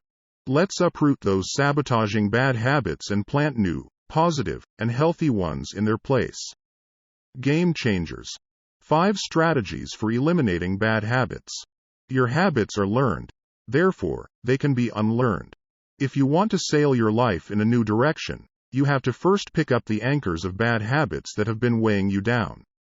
The key is to make your why power so strong that it overwhelms your urges for instant gratification. And for that, you need a new game plan. The following are my all-time favorite game changers. 1. Identify your triggers. Look at your list of bad habits. For each one you've written down, identify what triggers it. Figure out what I call the big fours, the who, the what, the where, and the when, underlying each bad behavior. For example, are you more likely to drink too much when you're with certain people? Is there a particular time of day when you just have to have something sweet? What emotions tend to provoke your worst habits? Stress, fatigue, anger, nervousness, boredom. When do you experience those emotions? Who are you with? Where are you? Or what are you doing? What situations prompt your bad habits to surface? Getting in your car. The time before performance reviews, visits with your in-laws. Conferences? Social settings? Feeling physically insecure? Deadlines? Take a closer look at your routines. What do you typically say when you wake up? When you're on a coffee or lunch break? When you've gotten home from a long day? Again, get out your notebook or use the Bad Habit Killer worksheet here, which you can also download for free at www.thecompoundeffect.com/free and write down your triggers. This simple action alone increases your awareness exponentially. But, of course, this isn't the whole enchilada, because as we've discussed, increasing your awareness of a bad habit isn't enough to break it. 2. Clean house. Get to scrubbin'. And I mean this literally and figuratively. If you want to stop drinking alcohol, remove every drop of it from your house, and your vacation house, if you have one. Get rid of the glasses, any fancy utensils or doodads you use when you drink, and those decorative olives, too. If you want to stop drinking coffee, heave the coffee maker, and give that bag of gourmet grounds to a sleepy neighbor. If you're trying to curb your spending, take an evening and cancel every catalog or retail offer that flies in through your mailbox or your inbox, so you won't even need to muster the discipline to walk it from the front door to the recycle bin. If you want to eat more healthfully, clean your cupboards of all the crap, stop buying the junk food, and stop buying into the argument that it's not fair to deny the other people in your family junk food just because you don't want it in your life. Trust me, everyone in your family is better off without it. Don't bring it into the house, period. Get rid of whatever enables your bad habits. 3. Swap it. Look again at your list of bad habits. How can you alter them so that they're not as harmful? Can you replace them with healthier habits or drop-kick them altogether? As in, for good. Anyone who knows me knows that I love something sweet after a meal. If there is ice cream in the house, the something sweet turns into a triple scoop banana split with all the fixings, 1,255 calories. Instead, I replace that bad habit with 2 Hershey's Kisses, 50 calories. I'm still able to satisfy the sweet tooth without having to spend the extra hour on the treadmill just to get back to even. My sister-in-law started a habit of eating crunchy and salty junk food when she watched TV. She'd crunch through a whole bag of tortilla chips with little actual awareness. Then she realized that what she really enjoyed was the crunchy sensation in her mouth. She decided to replace her bad habit with crunching on carrot and celery sticks and raw broccoli spears. She got the same joyful sensation, and her FDA-recommended vegetable servings at the same time. A guy who used to work for me had a habit of drinking 8 to 10 Diet Cokes a day. That's a bad habit. I suggested he replace them with low-sodium, carbonated water, adding fresh lemon, lime, or oranges. He did this for about a month before realizing he didn't need the carbonation at all, and switched to just plain water. Play with this, and see what behaviors you can replace, delete, or swap out. 4. Ease in. I live near the Pacific Ocean. Whenever I get in the water, I get my ankles acclimated first, then walk in up to my knees, then it's my waist and chest, before taking the plunge. Some people just run and dive in and get it over with, good for them. Not me. I like to ease my way in, probably residual trauma from my childhood, as you'll see in the next strategy. For some of your long-standing and deep-rooted habits, it may be more effective to take small steps to ease into unwinding them. You may have spent decades repeating, cementing, and fortifying those habits, so it can be wise to give yourself some time to unravel them, one step at a time. A few years ago, my wife's doctor required she cut out caffeine from her diet for several months. We both love our coffee, so if she was going to have to suffer, I decided it was only fair that we do it together. We first went to 50 to 50% decaffeinated and 50% regular for a week. Then 100% decaf for another week. Then Earl Grey decaf tea for a week, followed by decaf green tea. It took us a month to get there, but we didn't suffer even a moment of caffeine withdrawal. No headaches, no sleepiness, no brain fog, no nothing. However, if we had gone cold turkey, well, I shiver at the thought.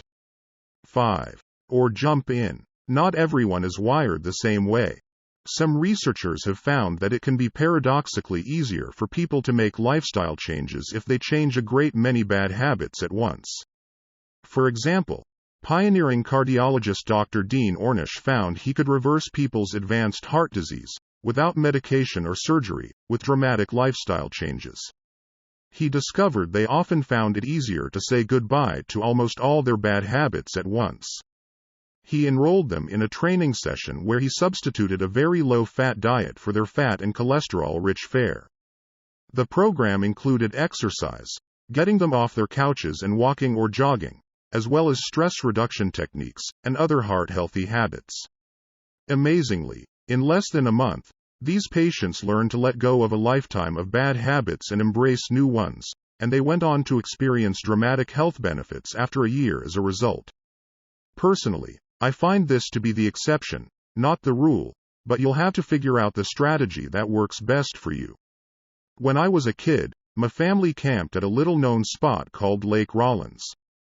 The lake, situated not far from the Sierras in Northern California, is fed from glaciers that melt from atop the mountains of Lake Tahoe.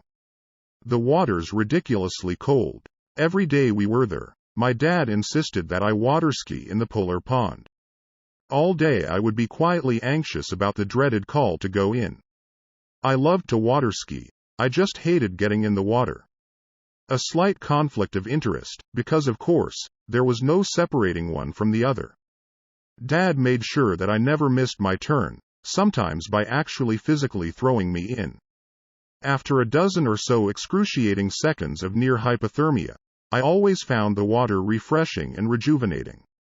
My anticipation of getting in the water was actually worse than the reality of just jumping in. Once my body acclimated, water skiing was a blast. And, yet, I went through this cycle of dread and relief each and every time. That experience isn't unlike that of suddenly dropping or changing a bad habit. For a short while it can feel excruciating, or at least quite uncomfortable. But just as the body adjusts to a changing environment through a process called homeostasis, we have a similar homeostatic ability to adjust to unfamiliar behavior changes. And usually, we can regulate ourselves physiologically and psychologically to the new circumstances quite quickly. Sometimes wading in just won't do. Sometimes you really do have to jump in. I want you to ask yourself now, where can I start slow and hold myself accountable? And, where do I need to take that bigger leap? Where have I been avoiding pain or discomfort, when I know deep down that I'll adapt in no time if I just go for it? One of my former partners has a brother who was a beer-guzzling, bar-brawling, life-of-the-party alcoholic. He drank at lunch, with dinner, after dinner, and all weekend long.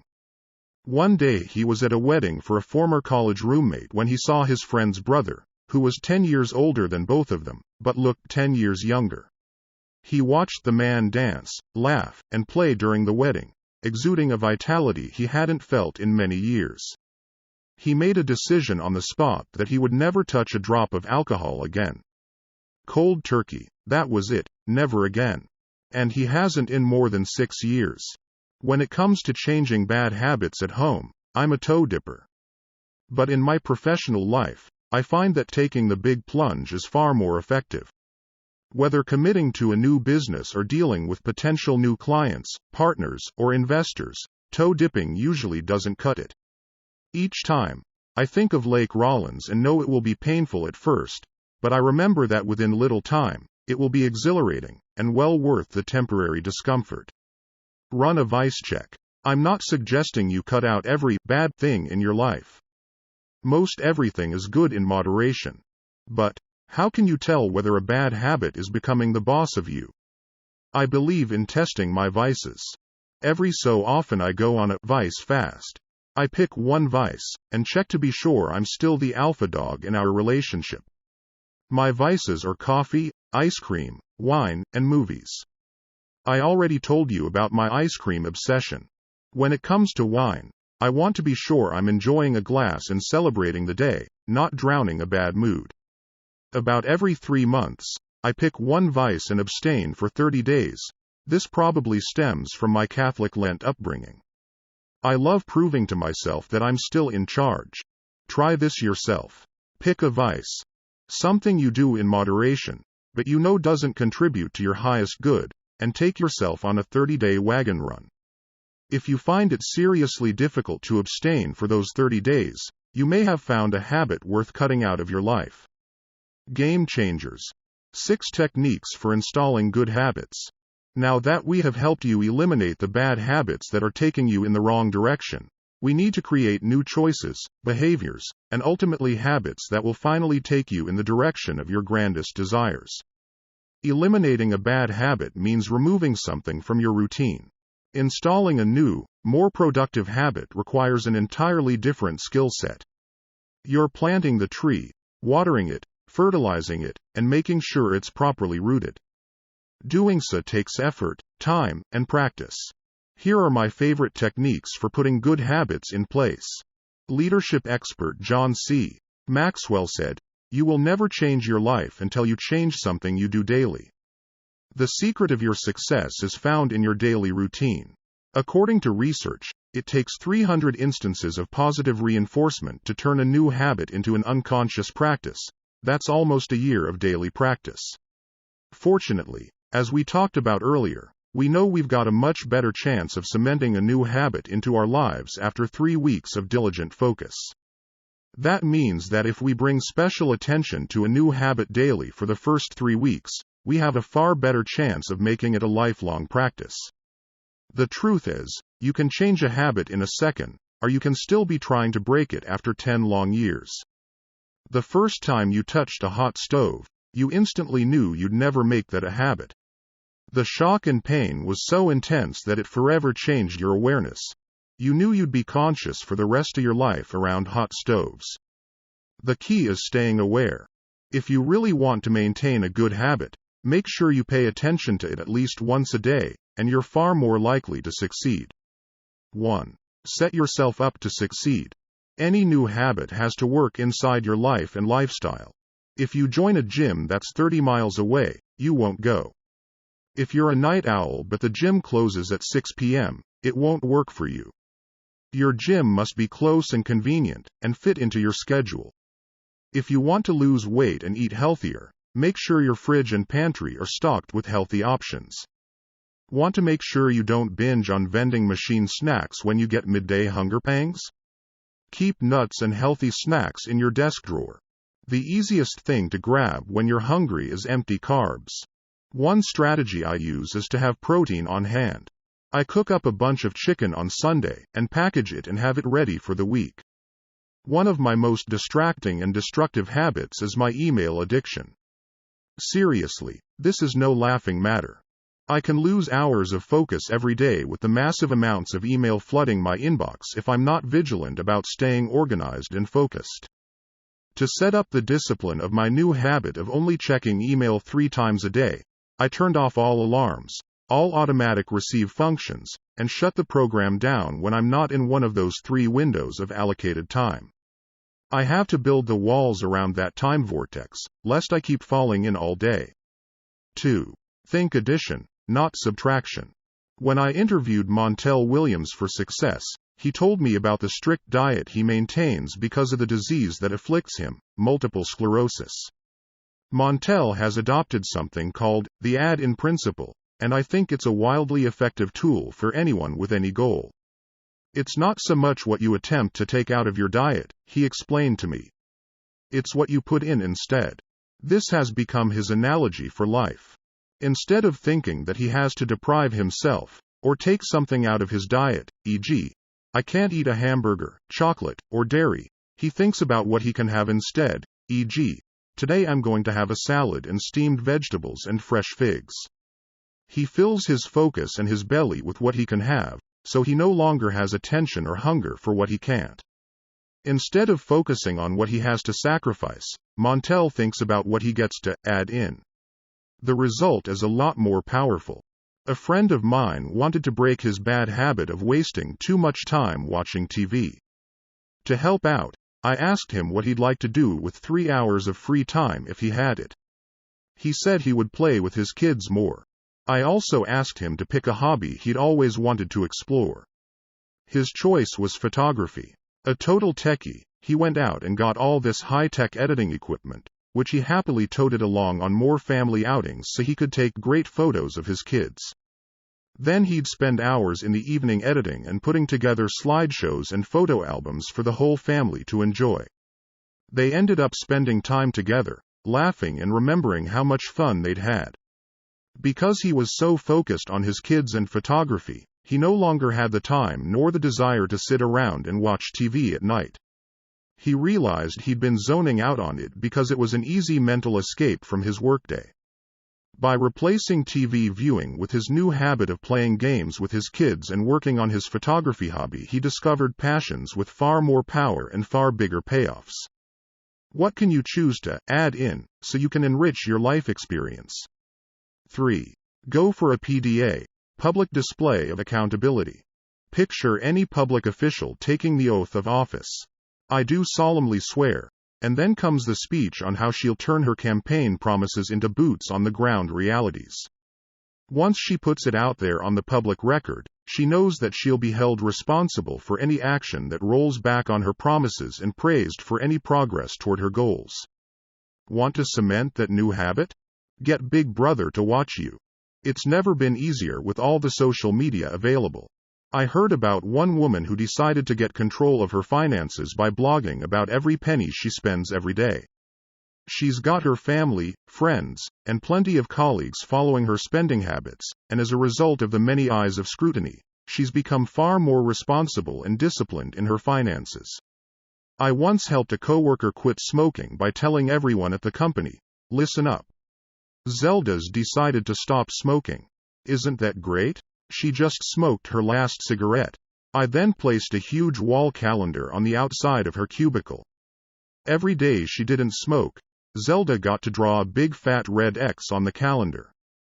Coworkers took notice and started to cheer her on, and the parade of big red X's started to fill up the chart, which took on a life of its own. Zelda didn't want to quit on that chart, quit on her coworkers, or quit on herself. But she did quit smoking. Tell your family. Tell your friends. Tell Facebook and Twitter. Get the word out that there's a new sheriff in town, and you're in charge. 4. Find a success buddy. There are few things as powerful as two people locked arm in arm marching toward the same goal. To up your chances of success, get a success buddy, someone who'll keep you accountable as you cement your new habit while you return the favor. I, for example, have what I call a peak performance partner. Every Friday at 11 a.m. sharp, we have a 30-minute call during which we trade our wins, losses, fixes, ahas, and solicit the needed feedback and hold each other accountable. You might seek out a success buddy for regular walks, runs, or dates at the gym, or to meet to discuss and trade personal development books. 5. Competition and camaraderie. There's nothing like a friendly contest to whet your competitive spirit and immerse yourself in a new habit with a bang. Dr. Mehmet Oz once told me in an interview, if people would just walk 1,000 more steps per day, they would change their lives. Video Plus, the parent company for Success, held a step competition using shoe pedometers to count steps. Employees organized into teams and competed to see which team could accumulate the most steps. It was amazing to me that people who didn't previously exercise for their own health or benefit suddenly started walking 4, 5, or 6 miles a day. At lunch, they walked in the parking lot. If they knew they had a conference call, suddenly they were out doing it on their cell phones while they walked.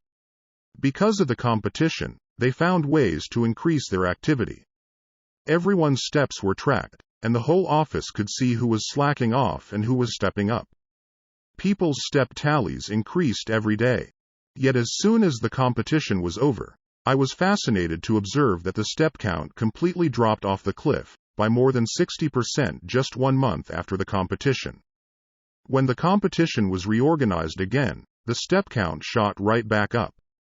All it took was a little competition to keep people's engines revved, and they got a wonderful sense of community and shared experience and camaraderie in the bargain. What kind of friendly competition can you organize with your friends, colleagues, or teammates? How can you inject fun rivalry and a competitive spirit into your new habit? 6. Celebrate. All work and no play make Jack a dull boy, and it's a recipe for backsliding. There should be a time to celebrate, to enjoy some of the fruits of your victories along the way. You can't go through this thing sacrificing yourself with no benefit. You've got to find little rewards to give yourself every month, every week, every day. Even something small to acknowledge that you've held yourself to a new behavior. Maybe time to yourself to take a walk, relax in the bath, or read something just for fun. For bigger milestones, book a massage or have dinner at your favorite restaurant. And promise yourself a nice big pot of gold when you reach the end of the rainbow. Change is hard. There is a one thing that 99% of failures and successful folks have in common. They all hate doing the same things. The difference is successful people do them anyway. Change is hard. That's why people don't transform their bad habits, and why so many people end up unhappy and unhealthy. What excites me about this reality, however, is that if change were easy, and everyone were doing it, it would be much more difficult for you and me to stand out and become an extraordinary success. Ordinary is easy. Extraordinary is what will separate you from the crowd. Personally, I'm always happy when something is hard. Why? Because I know that most people won't do what it takes. Therefore, it will be easier for me to step in front of the pack and take the lead. I love what Dr. Martin Luther King Jr. said so eloquently. The ultimate measure of a man is not where he stands in moments of comfort and convenience, but where he stands at times of challenge. When you press on despite difficulty, tedium, and hardship, that's when you earn your improvement and gain strides on the competition. If it's hard, awkward, or tedious, so be it. Just do it. And keep doing it, and the magic of the compound effect will reward you handsomely. Be patient. When it comes to breaking old bad habits and starting new ones, remember to be patient with yourself. If you've spent 20, 30, or 40 years or more repeating the behaviors you're now trying to change, you've got to expect it's going to take time and effort before you see lasting results. Science shows that patterns of thoughts and actions repeated many times create what's called a neurosignature or a brain groove, or a series of interconnected neurons that carry the thought patterns of a particular habit. Attention feeds the habit. When we give our attention to a habit, we activate the brain groove, releasing the thoughts, desires, and actions related to that habit. Luckily, our brains are malleable. If we stop giving attention to the bad habits, those grooves weaken. When we form new habits, we drive new grooves deeper with each repetition, eventually overpowering the previous ones. Creating new habits, and burning new grooves into your brain, will take time. Be patient with yourself. If you fall off the wagon, brush yourself off, not beat yourself up, and get back on. No problem. We all stumble. Just go again and try another strategy. Reinforce your commitment and consistency. When you press on, you will receive huge payoffs. Speaking of payoffs, the next chapter is where we really start breaking away from the herd, where the multiplying effect really takes shape. With all the disciplined effort you've applied from the fundamentals of the first 3 chapters, here's where you get rewarded, big time. Put the compound effect to work for you. Summary action steps. Identify your 3 best habits, those that support your most important goal. Identify your 3 bad habits that take you off course from your most important goal. Identify 3 new habits you need to develop to put you on track toward your most important goal. Download the habits sheet at www.thecompoundeffect.com/free. Identify your core motivation. Discover what gets you fired up and keeps you fired up to achieve big results. Download the core values assessment document at www.thecompoundeffect.com/free. Find your why power. Design your concise, compelling, and awe-inspiring goals. Download the goal sheet at www.thecompoundeffect.com/free. Order your copy of Living Your Best Year Ever, a proven system for achieving big goals, from www.success.com/bestyearever to guide you through the designing process as well as the achieving process all year long. Chapter 4. Momentum. I'd like to introduce you to a very good friend of mine. This friend, also close to Bill Gates, Steve Jobs, Richard Branson, Michael Jordan, Lance Armstrong, Michael Phelps, and every other superachiever, will impact your life like no other. I'd like to introduce you to Mo, or Big Mo, as I like to call it. Big Mo is, without doubt, one of the most powerful and enigmatic forces of success. You can't see or feel Mo, but you know when you've got it. You can't count on Mo showing up to every occasion, but when it does, wow. Big Mo can catapult you into the stratosphere of success. And once you've got Mo on your side, there's almost no way anyone can catch you. I'm excited about this chapter. When you implement the ideas outlined ahead, your payoff will be 1,000 times, or more, what you paid for this book. Seriously, these ideas are big. Harnessing the power of Big Mo. If you remember your high school physics class, you do, don't you? You'll recall Newton's first law, also known as the law of inertia. Objects at rest tend to stay at rest unless acted on by an outside force. Objects in motion tend to stay in motion unless something stops their momentum. Put another way, couch potatoes tend to stay couch potatoes. Achievers, people who get into a successful rhythm, continue busting their butts and end up achieving more and more. It's not easy to build momentum, but once you do, look out. Do you remember playing on merry-go-rounds when you were a kid? A bunch of your friends piled on, weighing the thing down, and then chanted as you worked to get the thing moving. Getting started was slow going. The first step was always the hardest, getting it to move from a standstill. You had to push and pull, grimace and groan, and throw your entire body into the effort. 1 step, 2 steps, 3 steps. It seemed like you were getting nowhere.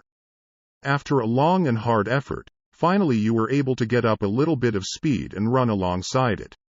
Even though you were moving, and your friends were cheering louder, to get the speed you really wanted, you had to keep running faster and faster, pulling it behind you as you ran with all your might.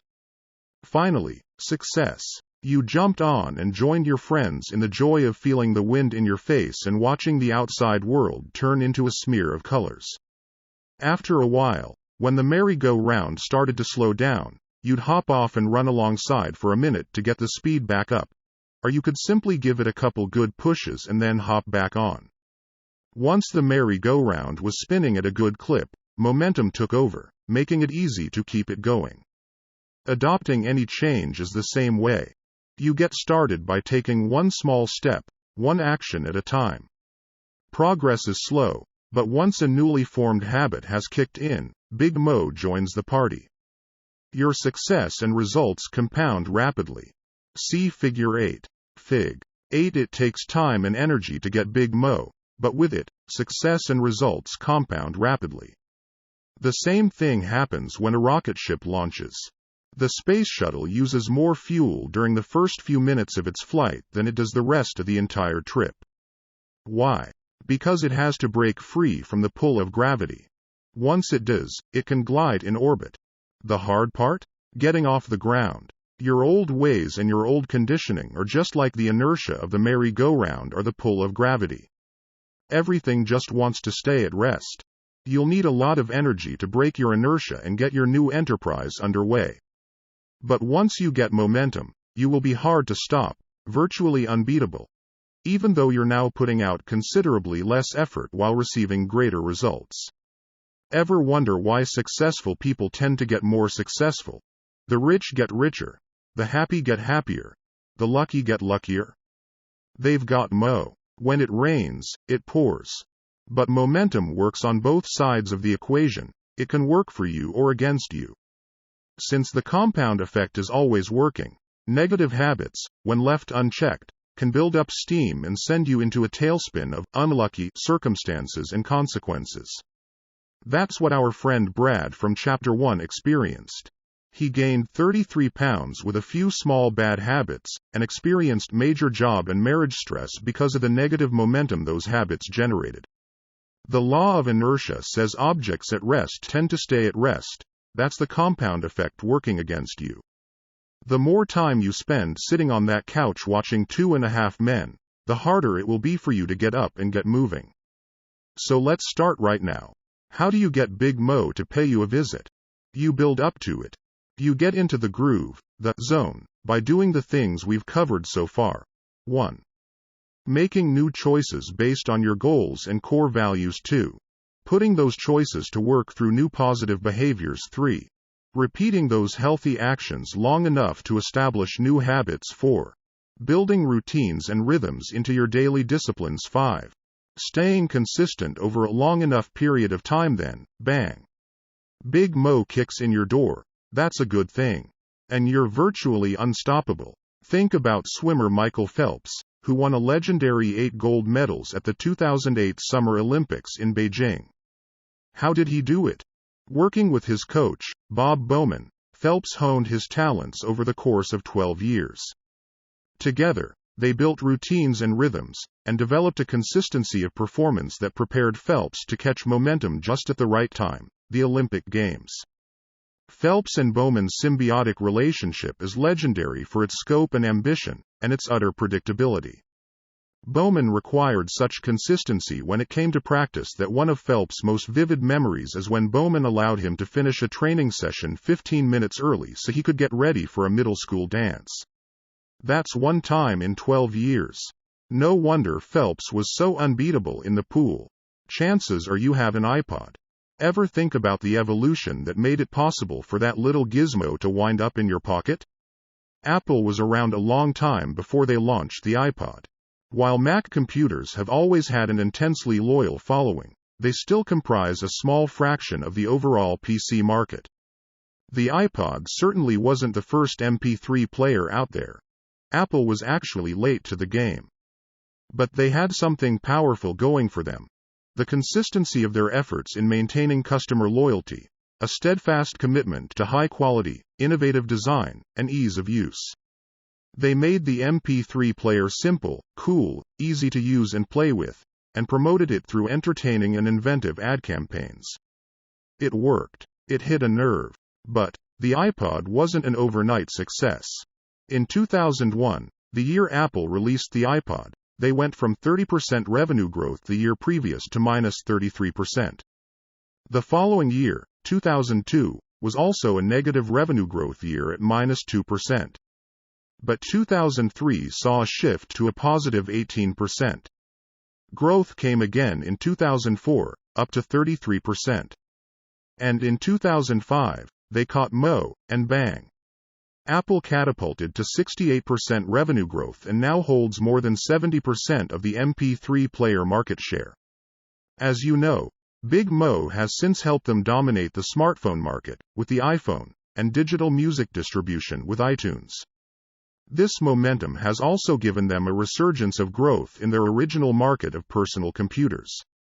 With Big Mo on their side, I wouldn't be surprised to see them expand into other markets. Google was a small, struggling search engine for a while. Today it, too, owns more than 60% of its market. YouTube, the video sharing space created in February 2005, officially launched in November of that year. But it wasn't until they featured the Lazy Sunday digital short that originally aired on Saturday Night Live that people started going to YouTube in huge numbers to find it. That YouTube video clip went viral. It got more than 5 million views before NBC asked to have it taken down. Then, there was no way to catch them. They had Mo. Today YouTube owns more than 60% of the video market. Google caught up with YouTube's 2 young founders and paid them $1.65 billion to buy their Mo. Wow. What do Michael Phelps, Apple, Google, and YouTube have in common? They were doing the same things before and after they achieved momentum. Their habits, disciplines, routines, and consistency were the keys that unlocked momentum for each. And they became unstoppable when Big Mo showed up to their party. Routine power. Some of our best intentions fail because we don't have a system of execution. When it comes down to it, your new attitudes and behaviors must be incorporated into your monthly, weekly, and daily routines to effect any real, positive change. A routine is something you do every day without fail, so that eventually, like brushing your teeth or putting on your seatbelt, you do it without conscious thought. Similar to our discussion in the habits section, if you look at anything you do that's successful, you'll see that you've probably developed a routine for it. These routines ease life's stresses by making our actions automatic and effective. To reach new goals and develop new habits, it's necessary to create new routines to support your objectives. The greater the challenge, the more rigorous our routines need to be. Ever wonder why military boot camp is so hard, where relatively minor tasks like making the bed, shining your shoes, or standing at attention become over-the-top important?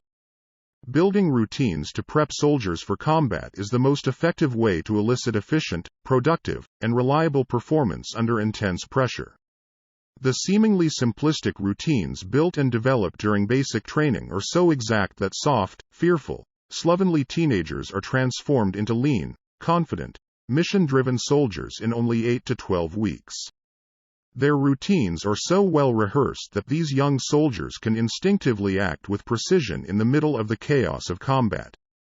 That intense level of training and practice prepares soldiers to carry out their duties, even under the threat of imminent death. Now, your days might not be as dangerous, but without the proper routines built into your schedule, the results of your life can be unruly and unnecessarily hard.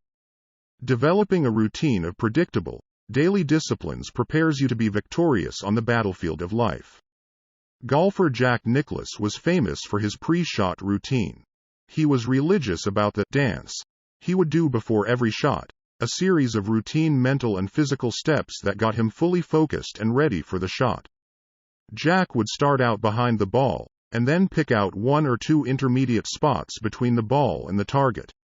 As he walked around and approached the ball, the first thing he would do is line up his club face to his intermediate target. He wouldn't put his feet into position until he felt he had his club face properly squared up. Then he would take his stance.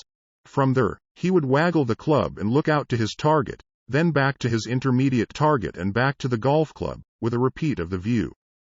Then, and only then, would he strike the ball. During one of the important majors, a psychologist timed Nicklaus from the moment he pulled the club out of the bag until the moment he hit the ball, and guess what? In each shot, from the first tee to the 18th green, the timing of Jack's routine supposedly never varied more than 1 second. That is amazing. The same psychologist measured Greg Norman during his unfortunate collapse at the 1996 Masters. Lo and behold, his pre-shot routine got faster and faster as the round progressed. Varying his routine stunted his rhythm and consistency. He was never able to catch momentum. The moment Norman changed his routine, his performance became unpredictable and his results erratic. Football kickers likewise cherish their pre-kick routines, which allow them to get into sync with the thousands of times they have done this same action. Predictably, without a pre-kick routine, their performance under time pressure greatly diminishes. Pilots go through their pre-flight checklist. Even when a pilot has logged thousands of hours and the plane just came in with a perfect performance review from a previous destination, the pilot goes through a pre-flight checklist every time without fail. This not only prepares the plane, but, more important, centers the pilot and prepares him for the upcoming performance. Of all the high achievers and business owners I've worked with, I've seen that, along with good habits, each has developed routines for accomplishing necessary daily disciplines. It's the only way any of us can predictably regulate our behavior. There simply isn't any way around it. A daily routine built on good habits and disciplines separates the most successful among us from everyone else. A routine is exceptionally powerful. To create profitable and effective routines, you must first decide what behaviors and habits you want to implement. Take a moment to review your goals from Chapter 3, as well as the behaviors you want to add and subtract. Now it's your turn to be Jack Nicklaus and figure out your best pre-shot routine. Be intentional about what components belong. Once you establish, say, a morning routine, I want you to consider it cast in concrete until further notice. You get up. You do it, no argument. If someone or something interrupts you, start back at the beginning to anchor your foundation for the performance that follows. Bookend your days. The key to becoming world-class in your endeavors is to build your performance around world-class routines. It can be difficult, even futile, to predict or control what will show up in the middle of your workday. But you can almost always control how your day starts and ends. I have routines for both. I'll share aspects of each here to give you some ideas and to help you better understand the power and importance of building your new behaviors into disciplined routines. Starting with my goals in mind, I designed my behaviors and routines accordingly.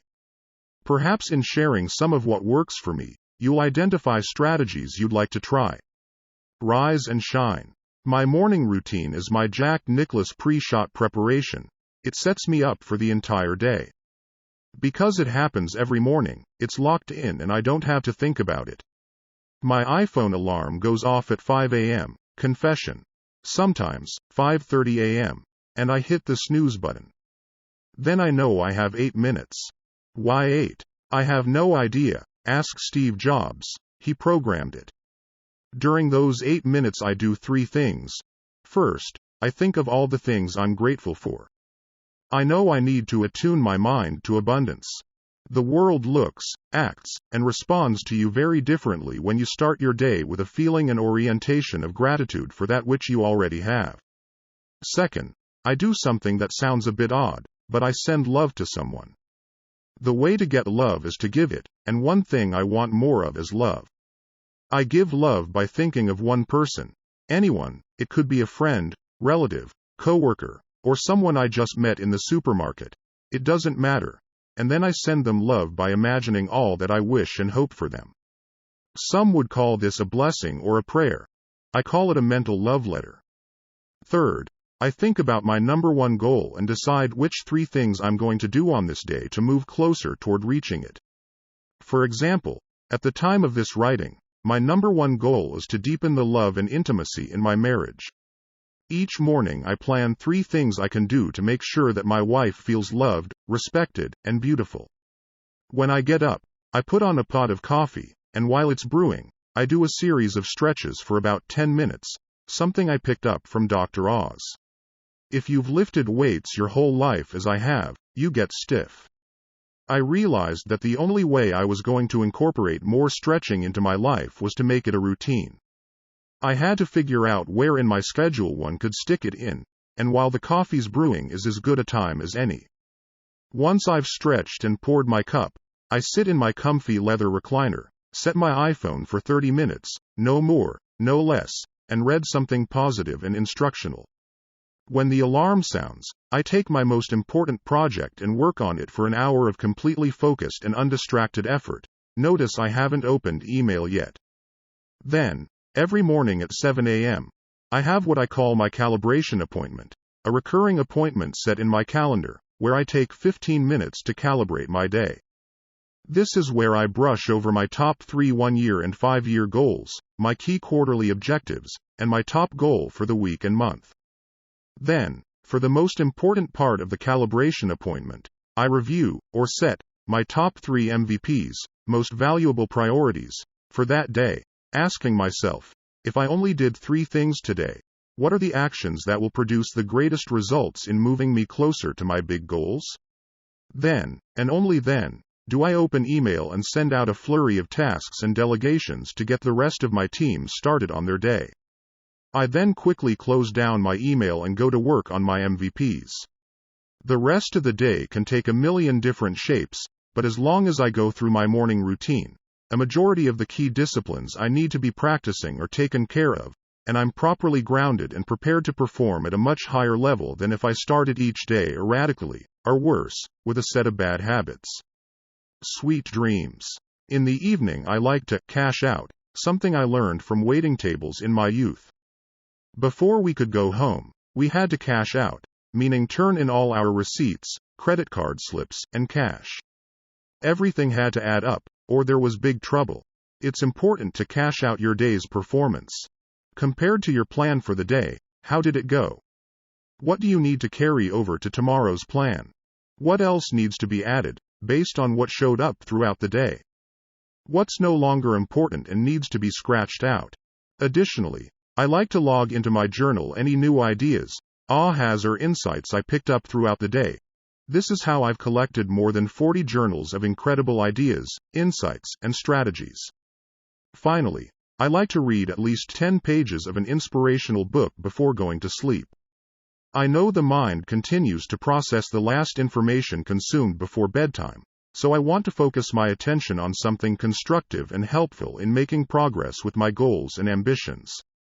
That's it. All hell can break loose throughout the day, but because I control the bookends, I know I'm always going to start and finish strong. Shake it up. Every so often I like to interrupt my routines. Otherwise, life gets stale and I plateau. An easy example is working out with weights. When I work out the same way at the same time, doing the same repetitive movements week after week, my body stops showing compounded results. I get bored, lose my passion, and Big Mo is a no-show. That's why it's important to mix it up, challenge yourself in new ways, and freshen up your experience. Right now I'm working on adding more adventure into my life. I set weekly, monthly, and yearly goals to do something I wouldn't normally do. Most of the time it's nothing earth-shattering, but things such as eating different kinds of foods, taking a class, visiting a new destination, or joining a club to meet new people. This change of pace makes me feel alive, helps recapture my passion, and offers me opportunities for fresh perspectives. Look at your routines. If something that used to energize you has become same old, or is no longer generating powerful results, switch it up. Getting into a rhythm. Finding your new groove. Once your daily disciplines have become a routine, you want the succession of those steps to create a rhythm. When your disciplines and actions jibe into a regular weekly, monthly, quarterly, and yearly rhythm, it's like laying a welcome mat at the front door for Big Mo. It's like the wheels of a steam locomotive. At a standstill, it takes very little to keep it from moving forward. A 1-inch block of wood placed under the front wheel will do the job. It takes an incredible amount of steam to get the pistons to move and cause a series of connections that get the wheels to budge. It's a slow process. But once the train starts rolling, the wheels get into a rhythm. If the pressure remains consistent, the train gains momentum, and watch out. At 55 miles an hour, that train can crash through a 5-foot, steel-reinforced concrete wall and keep on going. Envisioning your success as an unstoppable locomotive may help you stay enthusiastic about getting into your own rhythm. See Figure 9. When your disciplines and actions develop a rhythm, you welcome Big Mo. Along with my daily rhythms, I also plan ahead. For instance, in looking again at my goal of deepening the love and intimacy of my marriage, I designed a weekly, monthly, and quarterly rhythm schedule. Doesn't sound too romantic, I know. But maybe you've noticed that, even when something's a high priority for you, if it isn't scheduled on your calendar, it often doesn't happen, right? Certainly not with the regularity you'll need to get into any kind of rhythm. Here's how it works. Every Friday night is date night, and Georgia and I go out or do something special together. At 6 p.m., an alarm goes off on both our iPhones, and no matter what we're doing, date night is on. Every Saturday is FD, Family Day, which means no working. Essentially sundown on Friday night until sunup on Sunday morning is time we devote to the marriage and family. If you don't create these boundaries, one day has a tendency to flow into the next. Unfortunately, the people who get shoved aside are often the most important. Every Sunday night, also at 6 p.m., we have our relationship review. This is a practice I picked up from relationship experts Linda and Richard Eyre during an interview I did with them for our October 2009 Success audio series.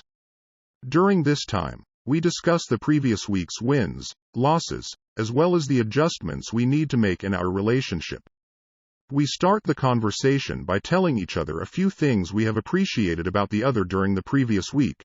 It's helpful to start with the good stuff.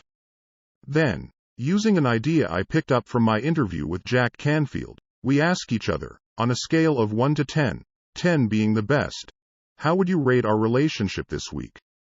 This gets the discussion of wins and losses flowing. Oh, boy.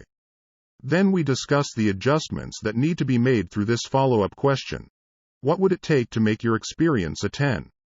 By the end of the discussion, both of us feel heard and validated, and we have made our observations and wishes clear moving into the next week.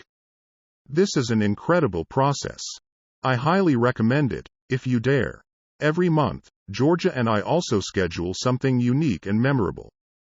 Jim Rohn taught me that life is simply a collection of experiences. Our goal should be to increase the frequency and the intensity of the good experiences. Once a month, we try to do something that creates an experience that has some memorable intensity. It could be driving up to the mountains, going on an adventurous hike, driving up to Los Angeles to try a new fancy restaurant, going sailing in the bay, whatever. Something out of the ordinary that has a heightened experience and creates an indelible memory. Once a quarter, we plan a 2 to 3 day getaway. I like to do a quarterly review of all my goals and life patterns, and this is a great time to do a deeper check-in on how things are going in our relationship. Then we have our special travel vacation, plus our holiday traditions and our New Year's hike and goal-setting ritual. You can see that once all this is scheduled, you no longer have to think about what you need to be doing. Everything happens naturally. We've created a rhythm that gives us momentum. Registering your rhythm. I want to share with you something I created for myself that helps me keep track of the rhythm of a new behavior. I call it my rhythm register, and I think you'll find it extremely helpful. Fig. 10 if you want to drink more water or take more steps each day or acknowledge your spouse more affectionately. Whatever behavior you've decided you need to move toward your goal, you'll want to track it to make sure you're establishing a rhythm. See Figure 10. You can download a copy of the document for free at www.thecompoundeffect.com/free. The weekly rhythm register along with a weekly plan, do, review and improve process is an integral part of the Living Your Best Year Ever Achievement Management System (TM). Obtain your copy at www.success.com/bestyearever. The rhythms of life. When people get started in a new endeavor, they almost always overdo it.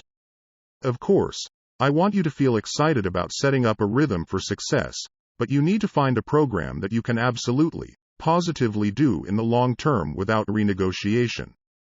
I don't want you thinking of the rhythms you can do for this week, month, or even the next 90 days. I want you to think about what you can do for the rest of your life. The compound effect. The positive results you want to experience in your life will be the result of smart choices and actions, repeated consistently over time. You win when you take the right steps day in and day out. But you set yourself up for failure by doing too much too soon. A friend to the success team, who will remain unnamed to protect the guilty, decided after seeing a picture I'd posted of him on Twitter that he was going to get in shape. This was a massive shift of lifestyle for him. On the job, he sits for at least a dozen hours a day, and he hates to exercise. Previously, he'd explained that he would find ways of avoiding using certain dishes or accessing files if it required him to squat and bend down to get them. That's how much an aversion he had to physical activity. Still, he made a resolution to get in shape. He joined a gym, hired a personal trainer, and began working out 2 hours a day, 5 days a week. Richard. Let's call him. I said, that's a mistake. You will not be able to maintain that commitment and will eventually stop doing it. You're setting yourself up for failure. He pushed back, assuring me that he'd changed forever. Even his trainer had recommended the intense push. I'm committed, he said. I want to be able to see my abs. Richard, what's your real goal? I asked him. I knew he wasn't gunning to be on the cover of Men's Fitness. I want to be trim. I want to be healthy, he told me. Why? I asked. I want vitality. I want to be here long enough to see my kids have kids, he replied. These were his real, meaningful motivations. Richard wanted to be in it for the long haul. That meant he was signing on not for bikini season, but a long-term commitment to fitness. Okay, I said. You've convinced me. But you're overdoing it. You're going to get 2 or 3 months down the road, and you're going to say, I don't have 2 hours to work out, so I guess I can't do it today. That's going to happen to you over and over again. Working out 5 days a week will turn into 2 or 3, and you'll get discouraged. Soon it will be over. I know you're really fired up right now, so let's do this. Do your 2 hours a day, 5 days a week. For now, takes a lot of steam to get the wheels to budge from the inertia. But don't do it longer than 60 or 90 days.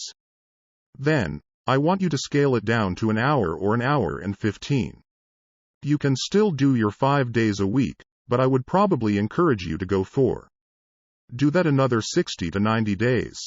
Then I want you to consider an hour a day for a minimum of 3 days a week, 4 if you're feeling extra spry. That's the program I want you to work toward, because if you don't get into something you can maintain, you won't do it at all.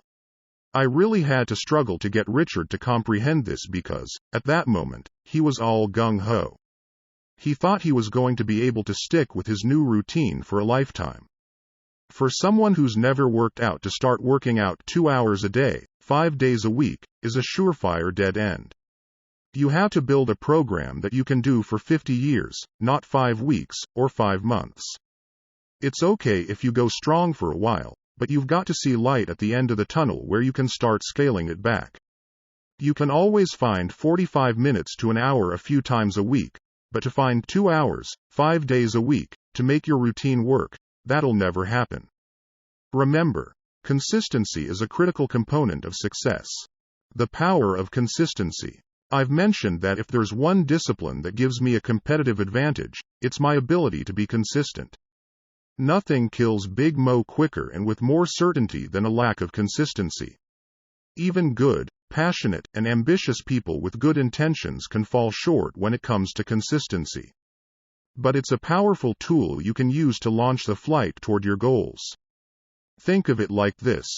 If you and I flew planes from Los Angeles to Manhattan, but you took off and landed in every state in between, while I flew straight through, even if you went 500 miles per hour in the air and I only traveled at a rate of 200 miles per hour, I'd still beat you by a big margin.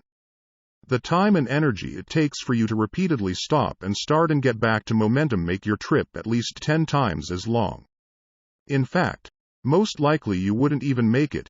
You'd run out of fuel, energy, motivation, belief, will, at some point. It's far easier and requires a lot less energy to take off once and maintain a regular speed, even if slower than most everyone else, all along the way. The pump well. When you start thinking about slacking off on your routines and rhythms, consider the massive cost of inconsistency. It is not the loss of the single action and tiny results it creates. It is the utter collapse and loss of momentum your entire progress will suffer. Think of a hand-pumped water well, which uses a pipe to draw water up from the water table several feet underground. To get the water to the surface, you have to pump the well's lever to create the suction that brings the water above the ground and out of the spout. See Figure 11. Consistency is the key to achieving and maintaining momentum. When most people start a new endeavor, they grab the lever and start pumping really hard. Just as Richard was with his plan to get fit, they're excited and committed. They pump and pump and pump, but after a few minutes, or a few weeks, when they don't see any results, they give up pumping the lever altogether. They don't realize how long it takes to create the vacuum needed to suck the water into the pipe and eventually out of the spout and into their bucket. Just like the merry-go-round, rocket ship, or steam engine breaking free of inertia, it takes time, massive energy, and consistency to pump water. Most people give up, but wise people continue to pump. Those who persevere and continue to pump the lever will eventually get a few drops of water. This is when a lot of people say, "You've got to be kidding me. All this pumping, and for what? A few measly drops." Forget it. Many people throw their hands up in defeat and quit, but wise people persist further. And here's where the magic happens. If you continue to pump, it doesn't take long before you'll get a full and steady stream of water. You have your success. Now that the water is flowing, you no longer need to pump the lever as hard or as quickly. It becomes easy, actually. All you have to do to keep the pressure steady is to just pump the lever consistently. That's the compound effect. Now, what happens if you let go of the lever for too long? The water falls back down into the ground, and you're back to square one. If you try to pump the lever easily and steadily, you won't get any water. Mo is gone. Water is at the bottom. The only way to get it back up is to pump it really hard all over again. That's how most of us lead our lives, in fits and starts. We get a new business venture going, and then cut out on vacation. We start up a routine of making 10 prospecting calls a day, strike a little gold, and then shift into neutral. We get hopped up about our new date night routine with our spouse, but in a few weeks, it's back to Netflix and microwave popcorn on the couch Friday nights. I see people buy a new book, sign up for a new program or seminar, and go like crazy for a couple of weeks or months. Then they stop and end up right back where they started. Sound familiar? Miss only a couple weeks of anything. Workouts at the gym, affectionate gestures toward your spouse, or the phone calls that are part of your prospecting routine, and you don't just lose the results those 2 weeks would have produced. If that's all you lost, which is what most people assume, not much damage would be done. But by slacking off for even a short time, you killed Mo. It's dead. And that's a tragedy. Winning the race is all about pace. Be the tortoise. The person who, given enough time, will beat virtually anybody in any competition as a result of positive habits and behaviors applied consistently. That'll put the mojo in your momentum. And keep it there. Making the right choice, holding to right behaviors, practicing perfect habits, staying consistent, and keeping your momentum is easier said than done, especially in the dynamic, constantly changing, and always challenging world we share with billions of other people. In the next chapter I will discuss the many influences that, mostly unknowingly, can help or hinder your ability to succeed. These influences are pervasive, persuasive, and constant. Learn how to use them or you might end up losing because of them. Let me show you how. Put the compound effect to work for you. Summary action steps. Build your bookend morning and evening routines. Design a predictable and fail-safe world-class routine schedule for your life. List 3 areas of life in which you are not consistent enough. What has this inconsistency cost you in life thus far? Make a declaration to stay steadfast in your new commitment to consistency. On your rhythm register, write down a half-dozen key behaviors relevant to your new goals. These should be behaviors you want to establish a rhythm with and eventually create momentum. Big Mo. Download the Rhythm Register at www.thecompoundeffect.com/free for a complete achievement management system (TM), including the Rhythm Register. Obtain the Living Your Best Year Ever program at www.success.com/bestyearever. Chapter 5. Influences. Hopefully by now you understand exactly how important your choices are. Even those that seem insignificant, when compounded, can make an extreme impact on your life. We've also discussed the fact that you are 100% responsible for your life. You alone are responsible for the choices you make and the actions you take. That said, you must also realize your choices, behaviors, and habits are influenced by very powerful external forces. Most of us aren't aware of the subtle control these forces have on our lives. For you to sustain your positive trajectory toward your goals, you'll need to understand and govern these influences so they will support rather than derail your journey toward success. Everyone is affected by 3 kinds of influences. Input, what you feed your mind. Associations, the people with whom you spend time. And environment, your surroundings. Input. Garbage in, garbage out. If you want your body to run at peak performance, you've got to be vigilant about consuming the highest quality nutrients and avoiding tempting junk food. If you want your brain to perform at its peak, you've got to be even more vigilant about what you feed it. Are you feeding it news summaries or mind-numbing sitcoms? Are you reading the tabloids, or success? Controlling the input has a direct and measurable impact on your productivity and outcomes. Controlling what our brains consume is especially difficult because so much of what we take in is unconscious.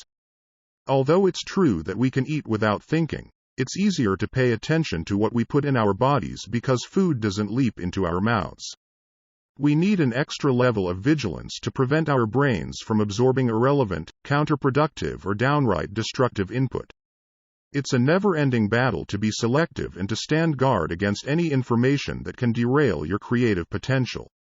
Your brain is not designed to make you happy. Your brain has only one agenda in mind: survival. It is always watching for signs of lack and attack. Your brain is programmed to seek out the negative, dwindling resources, destructive weather, whatever's out to hurt you. So when you switch on that radio on the way to work and get bombarded with all those reports about robberies, fires, attacks, the tanking economy, your brain lights up. It now will spend all day chewing over that feast of fear, worry, negativity. Same deal when you tune into the evening news after work. More bad news? Perfect. Your mind will stew on that all night long. Left to its own devices, your mind will traffic in the negative, worrisome, and fearful all day and night. We can't change our DNA, but we can change our behavior. We can teach our minds to look beyond lack and attack. How? We can protect and feed our mind. We can be disciplined and proactive about what we allow in. Don't drink dirty water. You get in life what you create. Expectation drives the creative process. What do you expect? You expect whatever it is you're thinking about. Your thought process, the conversation in your head, is at the base of the results you create in life. So the question is, what are you thinking about? What is influencing and directing your thoughts? The answer: whatever you're allowing yourself to hear and see. This is the input you are feeding your brain. Period. See Figure 12. Your mind is like an empty glass. It'll hold anything you put into it. You put in sensational news, salacious headlines, talk show rants, and you're pouring dirty water into your glass. If you've got dark, dismal, worrisome water in your glass, everything you create will be filtered through that muddy mess, because that's what you'll be thinking about. Garbage in, garbage out. All that drive time radio yak about murders, conspiracy, deaths, economy, and political battles drives your thinking process, which drives your expectations, which drives your creative output. That is bad news. But just like a dirty glass, if you flush it with clean, clear water under the faucet long enough, eventually you'll end up with a glass of pure, clear water. What is that clear water? Positive, inspirational, and supportive input and ideas. Stories of aspiration, people who, despite challenges, are overcoming obstacles and achieving great things. Strategies of success, prosperity, health, love, and joy. Ideas to create more abundance, to grow, expand, and become more. Examples and stories of what's good, right, and possible in the world. That's why we work so hard at Success Magazine. We want to provide you with those examples, those stories, and the key takeaways you can use to improve your view of the world, yourself, and the results you create.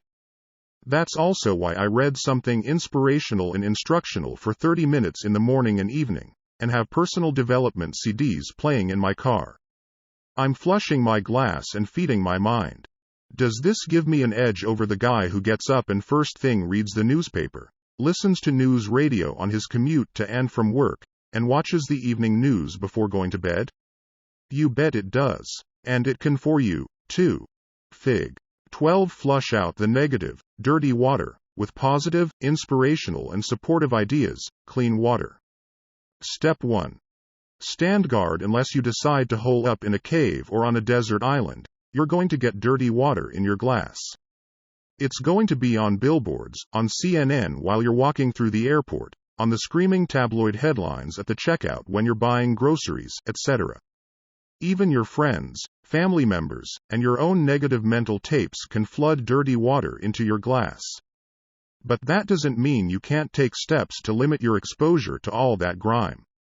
Maybe you can't avoid the tabloids stacked up at the checkout register, but you can cancel your subscriptions.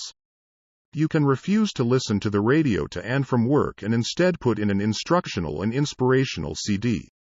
You can turn off the evening news and talk to your loved ones instead. You can buy a DVR and record only those programs you feel are truly educational and life-affirming, and speed through the commercials aimed at making you feel inadequate or lacking unless you buy more crap. I didn't really grow up with TV. I remember watching Solid Gold in the A-Team, remember them? But television wasn't a big part of our family life. I managed somehow to thrive without it, and that's given me a clearer perspective when I watch an occasional program now. Sure, I'll laugh along with the sitcom, but afterward, I feel the same as if I ate fast food, bloated and malnourished. And I can't get over how commercials prey on our psychology, our fears, pains, needs, and weaknesses. If I walk through life thinking that I'm not enough just as I am, that I need to buy this, that, and the other thing to be okay, how can I expect to create amazing results? It's estimated that Americans, 12 and older, spend 1,704 hours watching TV per year. That averages out to 4.7 hours per day. We're spending almost 30% of our waking hours watching TV. Almost 33 hours per week, more than one whole day each week. It's the equivalent of watching TV for 2 solid months out of every 12. Wow. And people wonder why they can't get ahead in life? Put yourself on a media diet. The media thrives on taking us hostage. Ever been stuck on the freeway with traffic backed up for miles, making you late, wondering what the heck's holding everything up? Sure enough, when you finally get close, you see that nothing physical is blocking the flow of cars. The wreck clearly happened a while ago and has since been moved to the side of the freeway. The 3-mile-per-hour crawl was caused by people rubbernecking. Now you're really irritated. But what happens when your car passes the wreck? You slow way down, take your eyes off the road in front of you, and crane your own neck. Why do good, decent people want to see something tragic and grotesque? It's our genetic heritage, going back to our prehistoric sense of self-preservation. We can't help ourselves, even if we're adept at avoiding negativity, and have trained ourselves to be relentlessly positive. When it comes to sensationalism, our basic nature can't resist. Media masters understand that. They know your nature, in many ways better than you. The media has always used shocking and sensational headlines to draw attention. But today, instead of 3 news TV and radio networks, there are hundreds, running 24/7. Instead of a few newspapers, there are endless portals reaching us from our computers to our phones. The competition for your attention has never been bloodier, and the media jockeys continually up the ante in shock value. They find a dozen or so of the most heinous, scandalous, criminal, murderous, bleak, and horrid things that happen in the world each day, and parade them through our papers, news channels, and the web over and over. Meanwhile, during that same 24-hour period, millions of wonderful, beautiful, incredible things have happened. Yet we hear very little about them. In being wired to seek out the negative, we create the demand for more and more. How could the positive news stories ever hope to compete with those ratings or advertising dollars? Let's go back to our freeway. Instead of a wreck on the side of the road, what if there was the most stunning, miraculous sunset you've ever seen? What would happen to the traffic then? I've seen this many times. It whizzes by at top speed. The great danger of the media is that it gives us a very perverted view of the world. Because the focus and the repetition of messaging is on the negative, that's what our minds start believing. This warped and narrow view of what's not working has a severe influence on your creative potential. It can be crippling. My personal junk filter. I'll share what I do to safeguard my mind. But I warn you, I have a rigorous mental diet.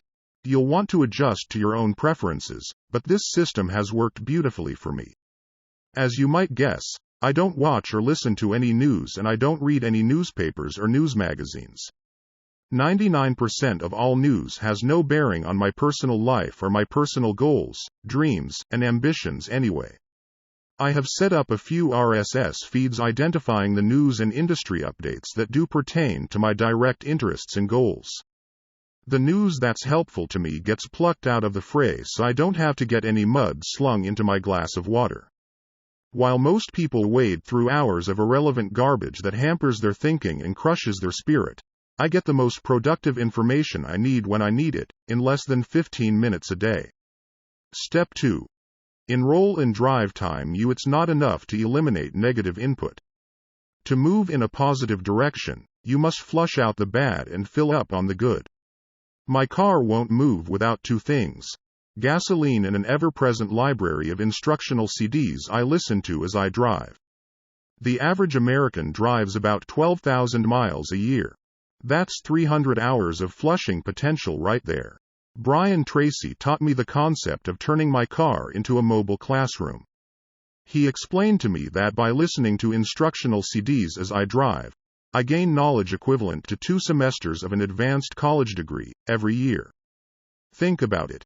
Using the time you're currently wasting by listening to drive time radio, you could obtain the equivalent of PhD in leadership, sales success, wealth building, relationship excellence, or whatever course you choose. This commitment, in combination with your reading routine, separates you from the herd of average, 1 CD, DVD, or book at a time. 2. Associations. Who's influencing you? Birds of a feather flock together. The people with whom you habitually associate are called your reference group. According to research by social psychologist Dr. David McClelland of Harvard, your reference group determines as much as 95% of your success or failure in life. Who do you spend the most time with? Who are the people you most admire? Are those two groups of people exactly the same? If not, why not?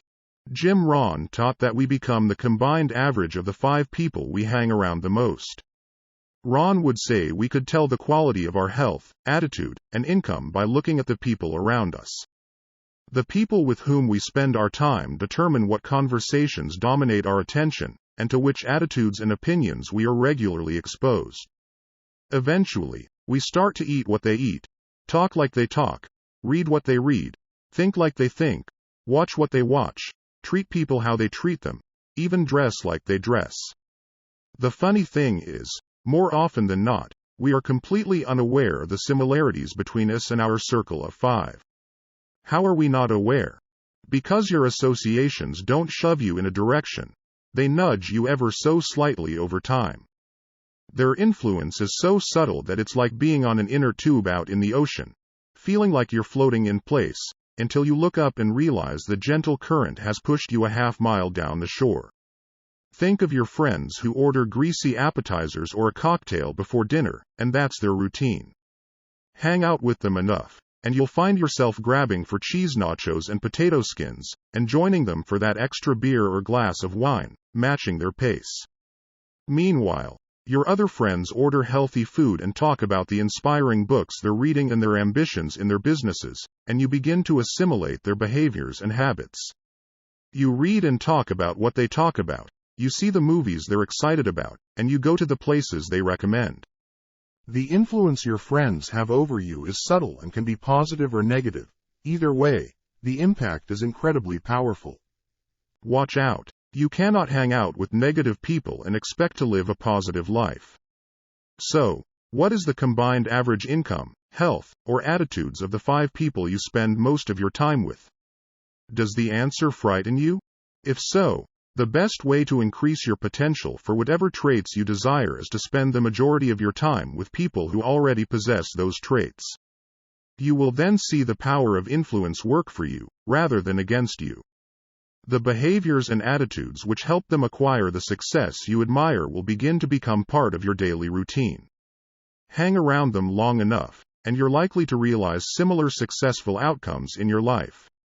If you haven't already, jot down the names of those 5 people you hang around the most. Also write down their main characteristics, both positive and negative. It doesn't matter who they are.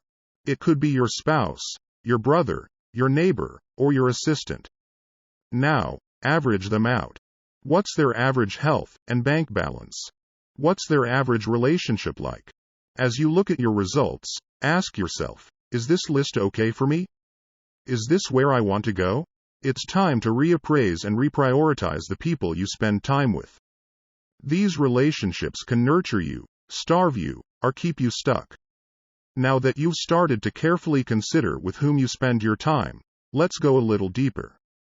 As Jim Rohn taught me, it's powerful to evaluate and shift your associations into 3 categories: dissociations, limited associations, and expanded associations. Dissociations.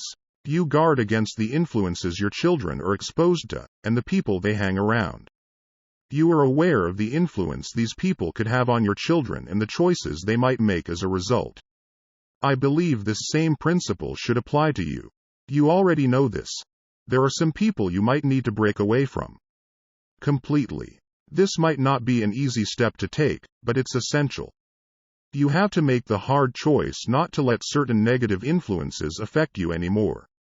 Determine the quality of life you want to have, and then surround yourself with the people who represent and support that vision. I'm constantly weeding out of my life people who refuse to grow and live positively. Growing and changing your associations is a lifelong process. Some people might say I'm too rigorous about it, but I'd like to be more so. I had a business relationship with someone I really liked, but when the economy got difficult, most of his conversation was focused on how horrible things were, how much his company was feeling the hit, and how hard it was out there.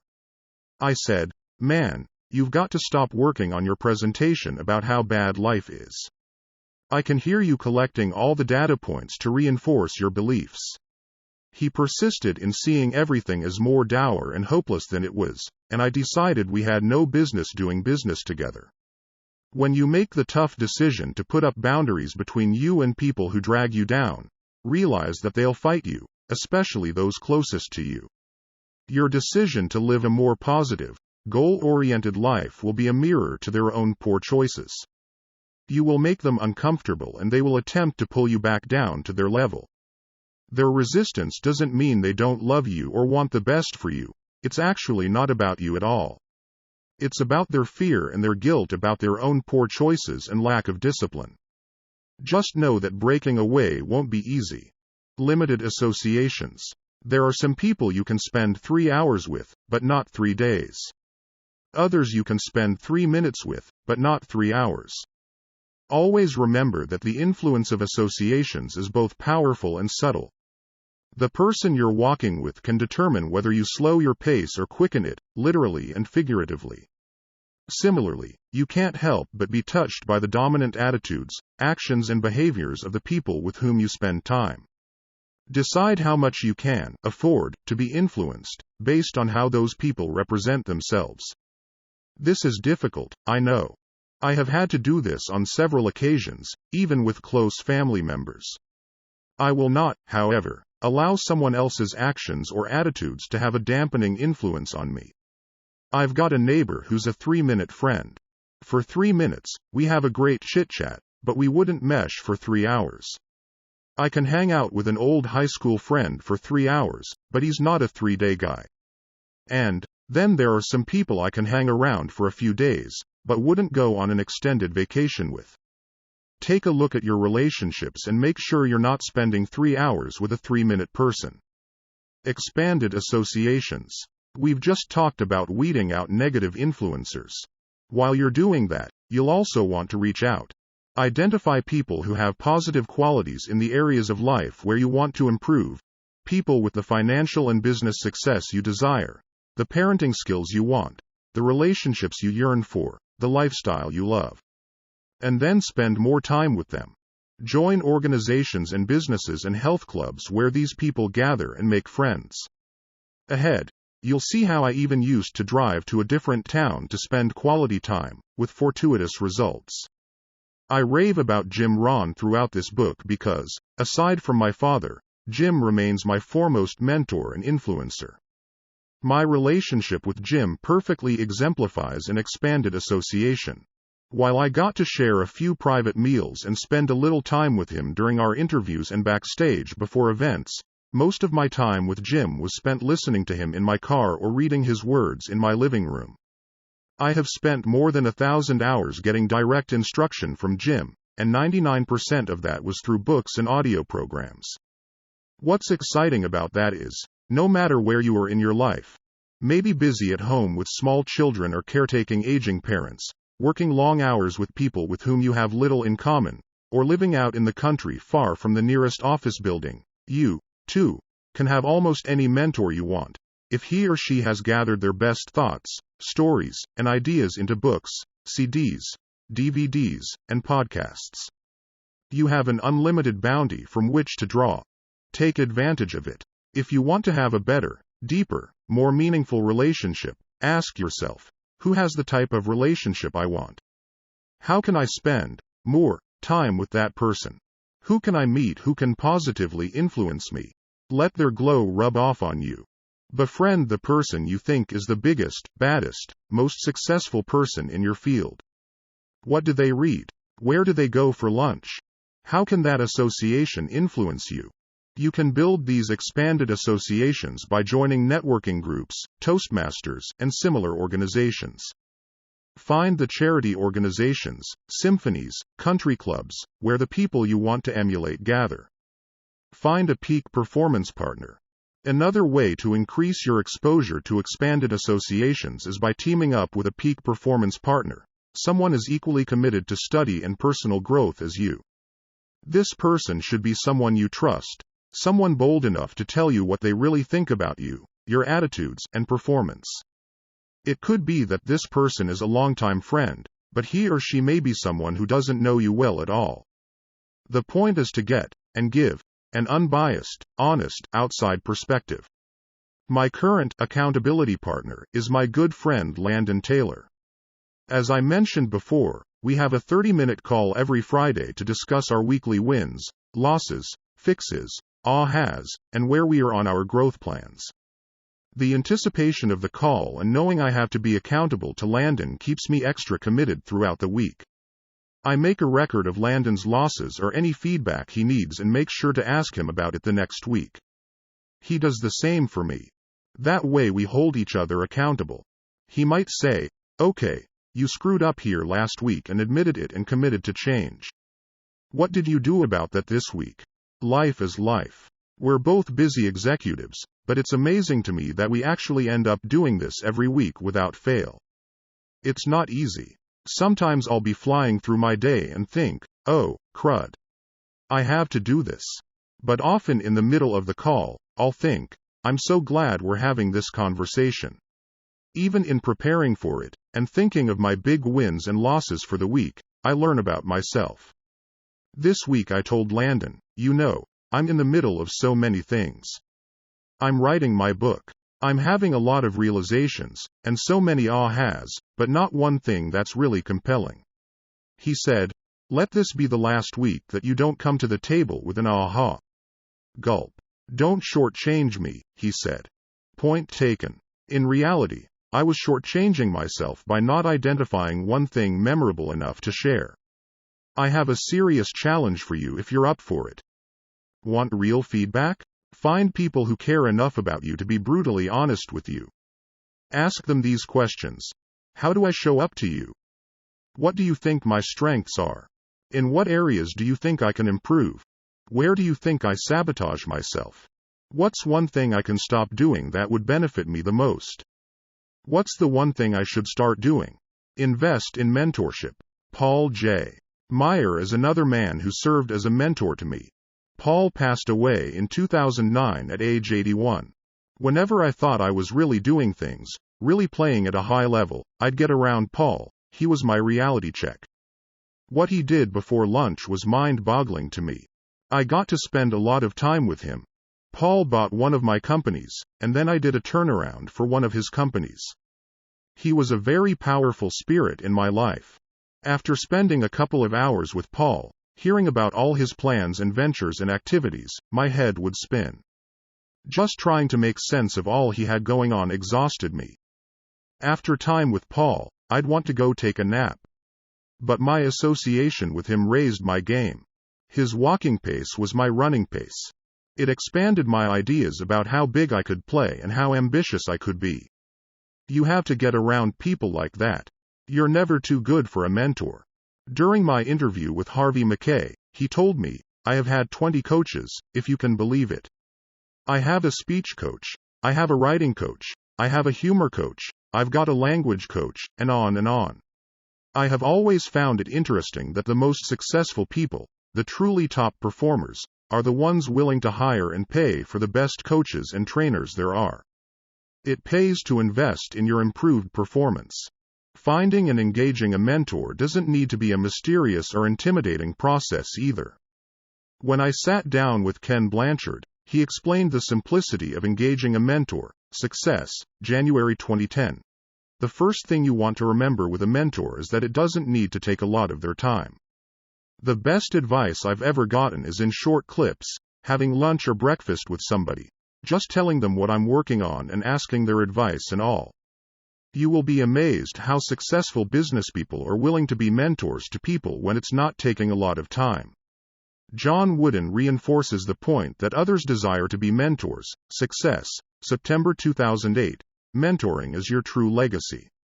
It is the greatest inheritance you can give to others. And it should never end.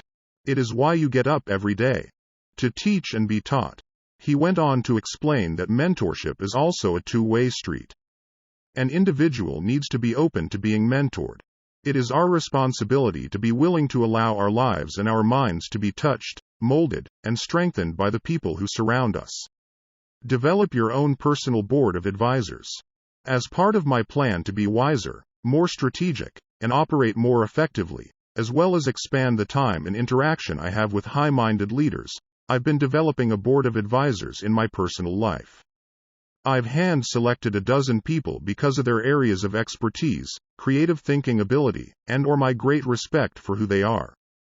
Once a week I reach out to a few of them and solicit ideas, run thoughts by them, and ask for feedback and input. Having started this process, I can tell you the benefits I've already received have been profound, far more than I anticipated. It's surprising the genius people are willing to share when you show sincere interest. Who should be on your personal board of advisors? Seek out positive people who have achieved the success you want to create in your own life. Remember the adage. Never ask advice of someone with whom you wouldn't want to trade places. 3. Environment. Changing your view changes your perspective.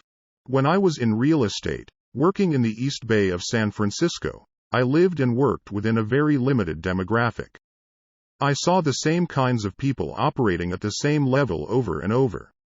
I knew that I needed to find an elevated circle of associations in order to go where I wanted to go. I started driving across the bay to one of the richest and most beautiful spots on the planet, Tiburon in Marin County, north of San Francisco. If you've ever been to Monaco, that's what Tiburon looks like, but far quainter. It's a spectacular spot. I would go to a delightful seafood restaurant, Sam's on the Wharf. The food was great, but more importantly, the restaurant was popular with the area's more affluent residents. Aside from going to Sam's to expand my associations, I'd also sit on the wharf and look up at the hillside. I was mesmerized by the multi-million-dollar houses that hung off the cliffs. One in particular always caught my eye. A blue, 4-story home with an elevator and a whale lightning rod at the top. What would be the perfect house? I used to ask myself all the time. If someone could just give me one of them, which one would I pick? The answer was always the same, this beautiful blue one. It was in the perfect spot with a bright vista, the best of the bunch. On my way home from brunch one morning, I saw an open house sign and thought it'd be fun to check it out. One sign led to another as I followed them zigzagging up the cliffs along the narrow streets. I finally reached the top of the hill and found the advertised home. As I entered and walked up to a spectacular bay window, the world opened up in front of me. The peninsula tip of Tiburon, Angel Island across the bay, Berkeley and the East Bay, the Bay Bridge, and the entire San Francisco skyline over to the Golden Gate Bridge in a 300-degree expanse. I walked out onto the balcony and looked around. Suddenly I realized that this was the very house I'd been looking at for years. This was the Blue House. I signed the contract on the spot. My dream house was now mine. I can't really say that I met anybody at Sam's who changed my life. However, that environment had a powerful effect on me. Seeing those homes up on the cliffs fueled my ambition and expanded my dreams. I ended up working harder than I ever thought possible to make those dreams come true, and they did. The dream in your heart may be bigger than the environment in which you find yourself. Sometimes you have to get out of that environment to see that dream fulfilled. It's like planting an oak sapling in a pot. Once it becomes root-bound, its growth is limited. It needs a great space to become a mighty oak. So do you. When I talk about your environment, I'm not just referring to where you live. I'm referring to whatever surrounds you. Creating a positive environment to support your success means clearing out all the clutter in your life. Not just the physical clutter that makes it hard for you to work productively and efficiently, although that's important too, but also the psychic clutter of whatever around you isn't working, whatever's broken, whatever makes you cringe. Each and every incomplete thing in your life exerts a draining force on you, sucking the energy of accomplishment and success out of you as surely as a vampire stealing your blood. Every incomplete promise, commitment, and agreement saps your strength because it blocks your momentum and inhibits your ability to move forward. Incomplete tasks keep calling you back to the past to take care of them. So think about what you can complete today. Additionally, when you're creating an environment to support your goals, remember that you get in life what you tolerate. This is true in every area of your life, particularly within your relationships with family, friends, and colleagues. What you have decided to tolerate is also reflected in the situations and circumstances of your life right now. Put another way, you will get in life what you accept and expect you are worthy of. If you tolerate disrespect, you will be disrespected. If you tolerate people being late and making you wait, people will show up late for you. If you tolerate being underpaid and overworked, that will continue for you. If you tolerate your body being overweight, tired, and perpetually sick, it will be. It's amazing how life will organize around the standards you set for yourself. Some people think they're the victims of other people's behavior, but in actuality, we have control over how people treat us. Protect your emotional, mental, and physical space so you can live with peace, rather than in the chaos and stress the world will hurl upon you. If you want to foster a disciplined routine of rhythms and consistency so that Big Mo not only pays a visit to your house but moves in, you have to be sure your environment is welcoming and supportive of your becoming, doing, and performing at world-class levels.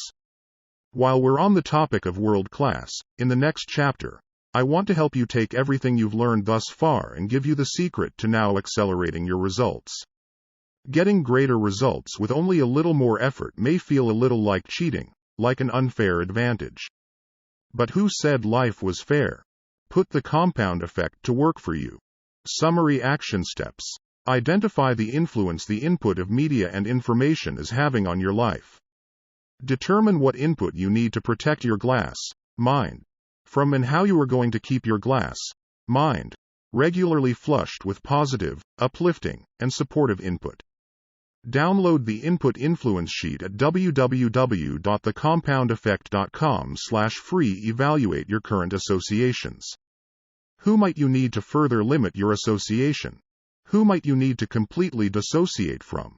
Strategize ways you will expand your associations. Download the Association Assessment Sheet at www.thecompoundeffect.com/free. Pick a peak performance partner.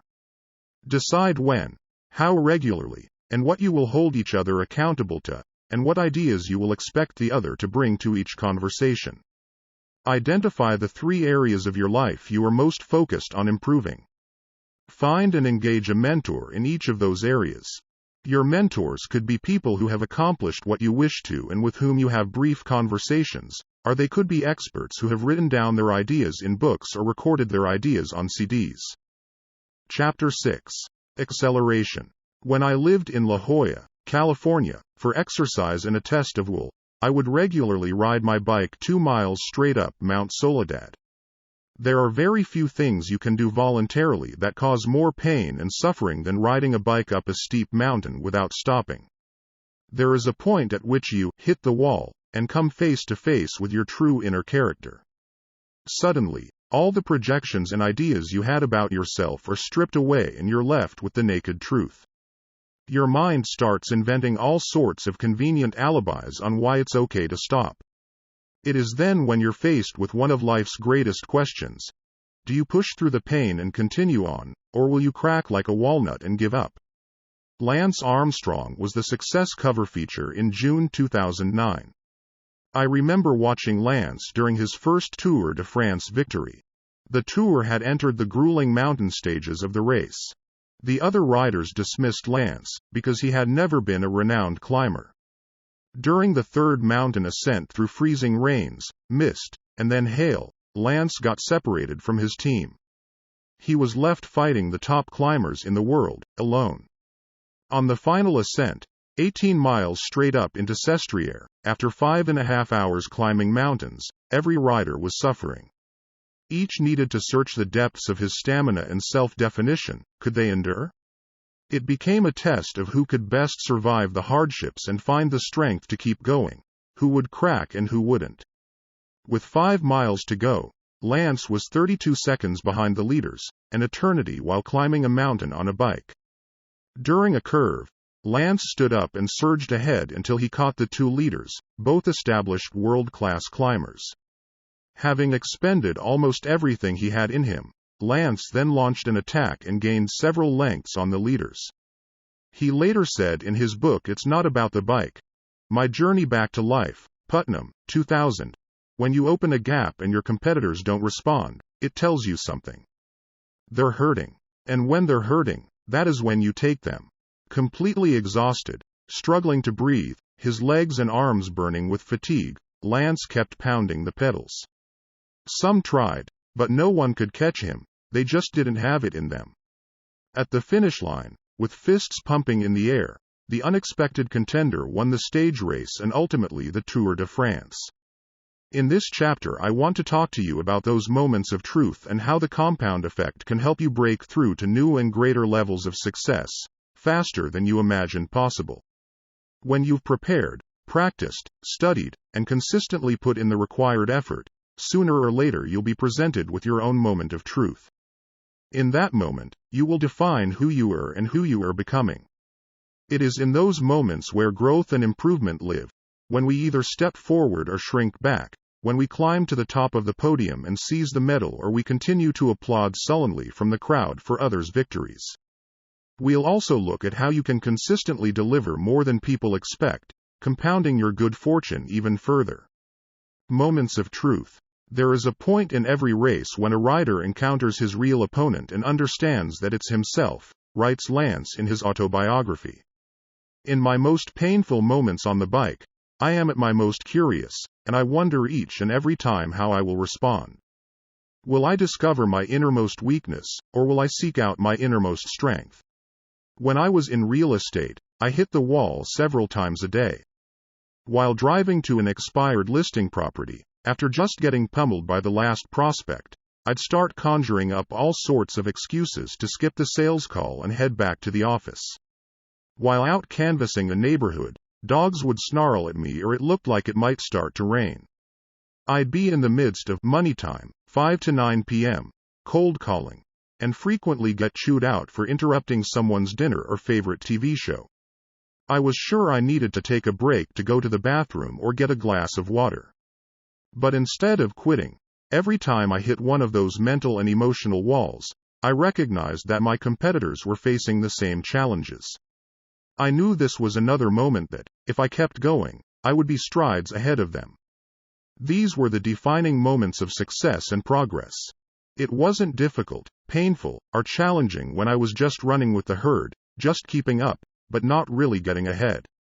It's not getting to the wall that counts, it's what you do after you hit it. Lou Holtz, the famous football coach, knew it was what you did after you did your best that created victories. In one game his team was down 42-0 at halftime. During the halftime break, Lou showed his team a dramatic highlight reel of second efforts to block, tackle, and recover the ball. He then told the players that they were not on his team because they could give their all on every play. Every player on every team does that. He said they were on his team because of their ability to make that critical extra effort on each play. It's the extra effort after you have done your best that is the difference maker.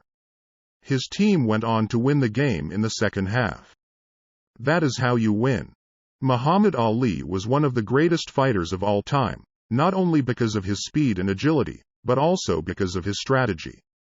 On October 30, 1974, Ali regained his heavyweight championship, besting George Foreman in one of the biggest upsets in boxing history in the Rumble in the Jungle. Almost no one, not even Ali's longtime supporter Howard Cosell, believed the former champion had a chance of winning. Both Joe Frazier and Ken Norton had beaten Ali previously, and George Foreman had knocked both of them out in only the second round. Ali's strategy? To take advantage of the younger champion's weakness, his lack of staying power. Ali knew if he could get Foreman to his wall, he could then take the advantage. This is when Ali came up with the tactic later termed rope-a-dope. Ali would lean on the ropes, shielding his face, while Foreman threw hundreds of punches over 7 rounds. By the 8th round, Foreman was exhausted, he was at his wall. It was then that Ali dropped Foreman with a combination at center ring. Hitting the wall isn't an obstacle, it's an opportunity. During Lance Armstrong's second attempt at winning the Tour de France, it was once again time to head into the mountains. The first big climb would be where Lance had experienced a devastating crash on a wet, spring day earlier that same year. The crash left him with a concussion and a broken vertebra. Now it was raining yet again.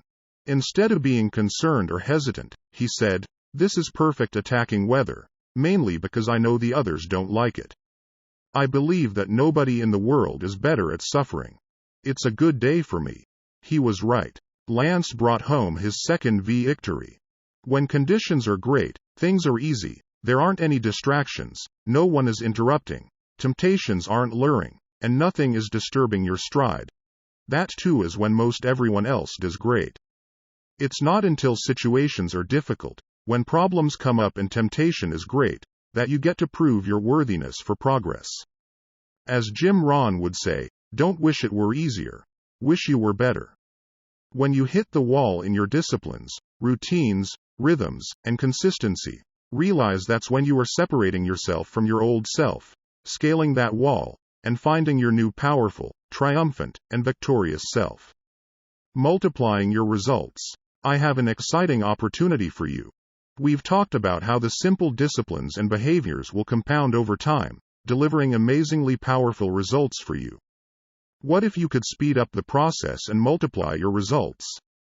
Would you be interested? I want to show you how just a little bit more effort can add exponentially to your outcomes. Let's say your weight training and your program calls for you to do 12 repetitions of a certain weight.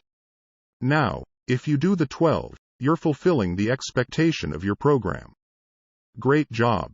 Stay consistent, and ultimately, you will see this discipline compound into powerful results for you. Yet, if you get to 12, even if you've hit your max, and you push out another 3 to 5 reps, your impact on that set will be multiplied several times. You won't just add a few reps to the aggregate of your workout. No, those reps done after you hit your max will multiply your results. You've just pushed through the wall of your max. The previous reps just got you there. The real growth happens with what you do after you're at the wall. Arnold Schwarzenegger made famous a weight training method called the cheating principle. Arnold was a stickler for perfect technique. He contended that once you reached your maximum number of lifts in perfect form, adjusting your wrists or leaning back to recruit other muscles to assist the working muscles, cheating a little, would allow you to do 5 or 6 more reps, which would significantly improve the results of that set. You can also achieve this by having a workout partner who assists the last few reps you couldn't have done on your own. If you're a runner, you know the experience. You get to the goal you set for yourself that day, and you're feeling the burn. You're at your wall, but you go a little farther, a little longer. This little longer is really a massive expansion of your limits. You have multiplied the results of that single run. Take the magic penny we talked about in Chapter 1. The one that doubles in value each day, showing you the result of small compounded actions. If you just doubled that penny 1 extra time per week during those same 31 days, the compounded penny would result in $171 million instead of $10 million. Again, just extra effort in 4 days and the result was many times greater. That is how the math of doing just a little bit more than expected works. Viewing yourself as your toughest competitor is one of the best ways to multiply your results. Go above and beyond when you hit the wall. Another way to multiply your results is pushing past what other people expect of you, doing more than enough. Beat the expectations. Oprah is famous for using this principle, blasting beyond anyone's expectations with her generosity and ability to live and work in a big way. Do you remember how she launched her 19th season in September 2004? When it comes to Oprah, we know to expect some fanfare, but she blew everyone away. That season opener was all the media or anyone else talked about for days afterward. Let's go back in time for a minute. The audience members were selected because their friends and family members had written in saying each of them desperately needed a new car. Oprah opened the show by calling 11 people to the stage. She gave every one of them a car, a 2005 Pontiac G6. Then the real surprise. She surpassed everyone's expectations when she distributed gift boxes to the rest of the audience, saying one of the boxes contained a key to the 12th car. But when the audience members opened their boxes, every one of them had a set of keys. She screamed, "Everybody gets a car! Everybody gets a car!" While this might be her most famous example, Oprah continues to go beyond our expectations in most everything she does. In other segments, Oprah surprised a 20-year-old girl who had spent years in foster care and homeless shelters with a 4-year college scholarship, a makeover and $10,000 in clothes. And she gave a family with 8 foster children who were going to be kicked out of their house $130,000 to pay for and repair their home. Now you might be saying, yeah, but she's Oprah, of course she can do those things.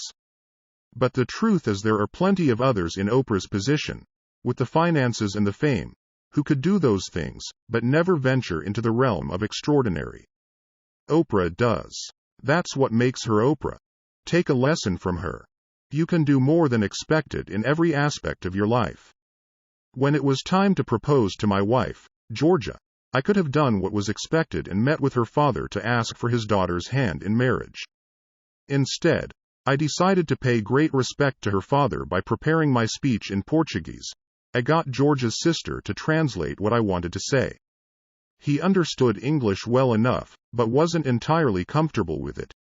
All the way up to Los Angeles from San Diego, I rehearsed the words. I walked through the door carrying flowers and treats and asked her dad to join us in the living room. I then delivered my memorized speech. Thankfully, he said, yes. But I didn't stop there. On the way back, and over the next couple of days, I called each one of her 5 brothers and also asked for their blessing to join the family. Some were easy to convince, others proceeded to have me earn it. The point is, she told me later that one of the most special aspects about how I proposed was how I had honored her dad and how I had called every one of her brothers, and had her sister teach me Portuguese. That made the act extra special. The result of that extra effort paid off exponentially. Stuart Johnson owns the parent company to Success, Video Plus LP. Stuart put a lot of money and a 22-year reputation on the line when he decided to acquire Success Magazine, Success.com and the other properties of Success Media. During one of the most challenging economies in recent history, and as print publishing was being seen as unfavorable, the move in itself was bold and audacious, but then he did even more than could be expected. While the new business enterprise was still finding its legs, translation, still operating in the red, and his primary business was taking a couple steps backward like the rest of the world during the economic tsunami of 2008 and 2009, Stuart launched a nonprofit foundation dedicated to kids. If he was going to make a commitment to helping teach the fundamentals of personal development to the world, he wanted to be especially sure that information would reach teenagers. So he launched the Success Foundation, www.successfoundation.org. He had the fundamental principles of personal achievement compiled into a book called Success for Teens and is distributing it for free through responsible partners and nonprofit organizations to help nurture young minds. Stuart personally funded the administration and management of the Success Foundation, and for the first year, with the help of a few good friends, he funded the distribution of more than 1 million books. Today, that number is far greater and growing. Now, Stewart was already in for a heavy investment and big risk without the burdens of funding the new foundation.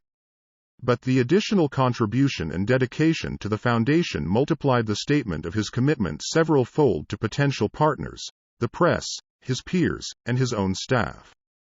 He was doing far more than expected, and it spoke volumes. Where in life can you do more than expected when you hit the wall? Or where can you go for, wow? It doesn't take a lot more effort, but the little extra multiplies your results many times over. Whether you're making calls, serving customers, recognizing your team, acknowledging your spouse, going for a run, bench pressing, planning a date night, sharing time with your kids, whatever. What's the little extra you can do that exceeds expectations and accelerates your results? Do the unexpected. I'm a contrarian by nature, I know. Tell me what everyone else does, what's the consensus and what's popular, and I will typically do the opposite. If everyone is zigging, I'm gonna zag. To me, what's popular is average, it's what's common. Common things deliver common results. The most popular restaurant is McDonald's. The most popular drink is Coca-Cola. The most popular beer is Budweiser. The most popular wine is Franzia. Yeah. The stuff that comes in a box. Consume those popular things, and you'll be part of the common, average pack. But that's ordinary. There's nothing wrong with ordinary. I just prefer to shoot for extraordinary. For instance, everyone sends Christmas cards. But, since everyone does, it doesn't really have much emotional impact, in my opinion. So I choose to send Thanksgiving cards instead. How many Thanksgiving cards do you get? Exactly. It makes a statement. And instead of bulk printed, computer-generated, best wishes cards, I handwrite personal sentiments expressing how grateful I am for my relationship with that person and what he or she means to me. Same effort, but a much greater impact. Richard Branson built his career on doing the unexpected. I love to watch him launch a new company. Each stunt is bolder, scarier, and more unexpected than the last. Whether it's flying a hot air balloon around the globe or driving a tank down Fifth Avenue in New York to introduce Virgin Cola to the United States, Richard always delivers the unexpected. He could get by with the expected press release, a press conference or two, and some swanky party, and call it a day. But instead he goes for the astonishing. He probably spends as much as, and sometimes even less than, other companies do to launch a product. He just does it in unexpected style. The wow factor makes a statement and multiplies the impact of his efforts. More often than not, the extra effort doesn't cost that much more money or energy. When I was selling real estate, everyone else would call on expired listings when they came up. Instead, I got in my car and showed up on their doorstep and hand-delivered a "sold" sign. Take this, I'd say when they'd open the door. You'll need it if you hire me to take over this listing. For the price it took to keep my gas tank full, I immediately and exponentially increased my chance of getting the listing. Recently Alex, a friend of mine, was up for a big job. He lives in California and the job was in Boston. He was one of a final 12 candidates. They were going to interview local candidates in person and those out of the area via video conferencing. He called me, asking if I knew how to facilitate a web camera video conference. How badly do you want this job? I asked him. It's my dream job, Alex told me. It's everything I've spent 45 years preparing to do. Then get on a plane and show up in person.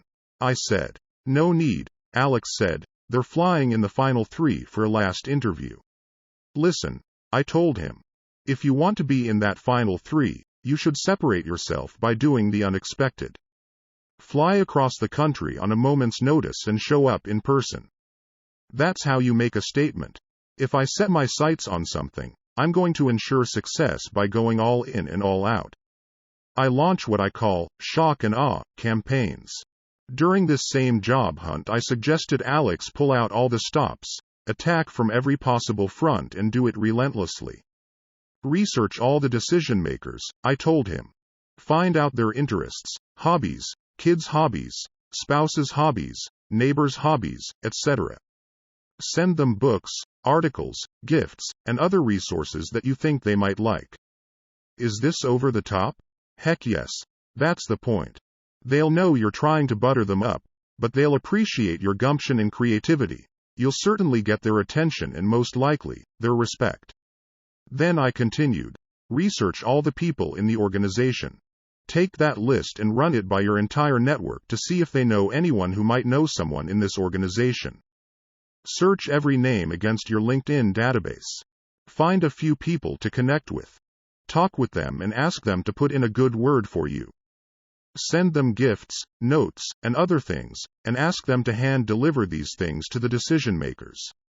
Phone, email, fax, text, tweet, Facebook, etc. them during the process. Could this be overly aggressive? Heck, yes. But I have found that you may lose 1 out of 5 for being too aggressive, but you get the other 4. By the way, Alex did not take my advice, and he did not get the job. He didn't even get to be in the final 3. I can unequivocally say he was a far better choice than the person the organization hired, but Alex failed to make an impression, and it cost him his dream job. I'm on the board of a company that needed a congressman to sign off on a piece of legislation that affected whether this company could move forward on an important project. This guy wasn't budging, not because of the actual issue, but because of a political axe he was grinding against others who publicly favored the issue. Instead of making any more futile appeals to sway him, I suggested we go above his head and talk to his boss, his wife. We went through our network until one person led us to someone who was friends with his wife. We then waited for her outside following a church service she attended, and had her friend introduce us. We explained our important case and cause, which was to build an after-school facility in an impoverished neighborhood that would affect the lives of hundreds of children if her husband would support it. Needless to say, he signed on by Tuesday that following week and the company got its project. In our attention deficit, propaganda-saturated society, sometimes doing the unexpected is required to get your voice heard. If you have a cause or ideal worthy of attention, do what it takes, even the unexpected, to make your case heard. Add a little audacity to your repertoire. Do better than expected. Invisible Children. www.invisibleChildren.com. Another nonprofit for which I'm a board member, helps rescue and recuperate children who have been abducted and made soldiers in northern Uganda and the Congo. To gain awareness for their cause, they staged a 100-city event called The Rescue, where more than 800,000 young people camped outside until prominent leaders of the community came to rescue them, thus gaining their attention and support. After 4 days, all but one city had been rescued, having people like U.S. Sens. Ted Kennedy and John Kerry, Val Kilmer, Kristen Bell, and many others show up in 99 other cities. The last city to get rescued was Chicago, and it required Oprah. After 6 days, Oprah was a no-show. On the 4th day, they organized a march that went round and round her studios. The next day they put on a singing and dancing presentation that went on all day and night. Then the 6th day, having endured harsh weather and sleeping in the rain, the more than 500 participants surrounded her studio and stood in silence holding signs. Starting at 3:30 a.m. that morning, Oprah walked out the doors of Harpo Studios, spoke with the organization's founders and invited the entire group to participate in a live broadcast segment that morning to her more than 20 million viewers. That attention got Invisible Children on Larry King Live and 232 other news outlets, to reach a total of more than 65 million people. A bill is currently moving through Congress supporting Invisible Children's efforts to save these children.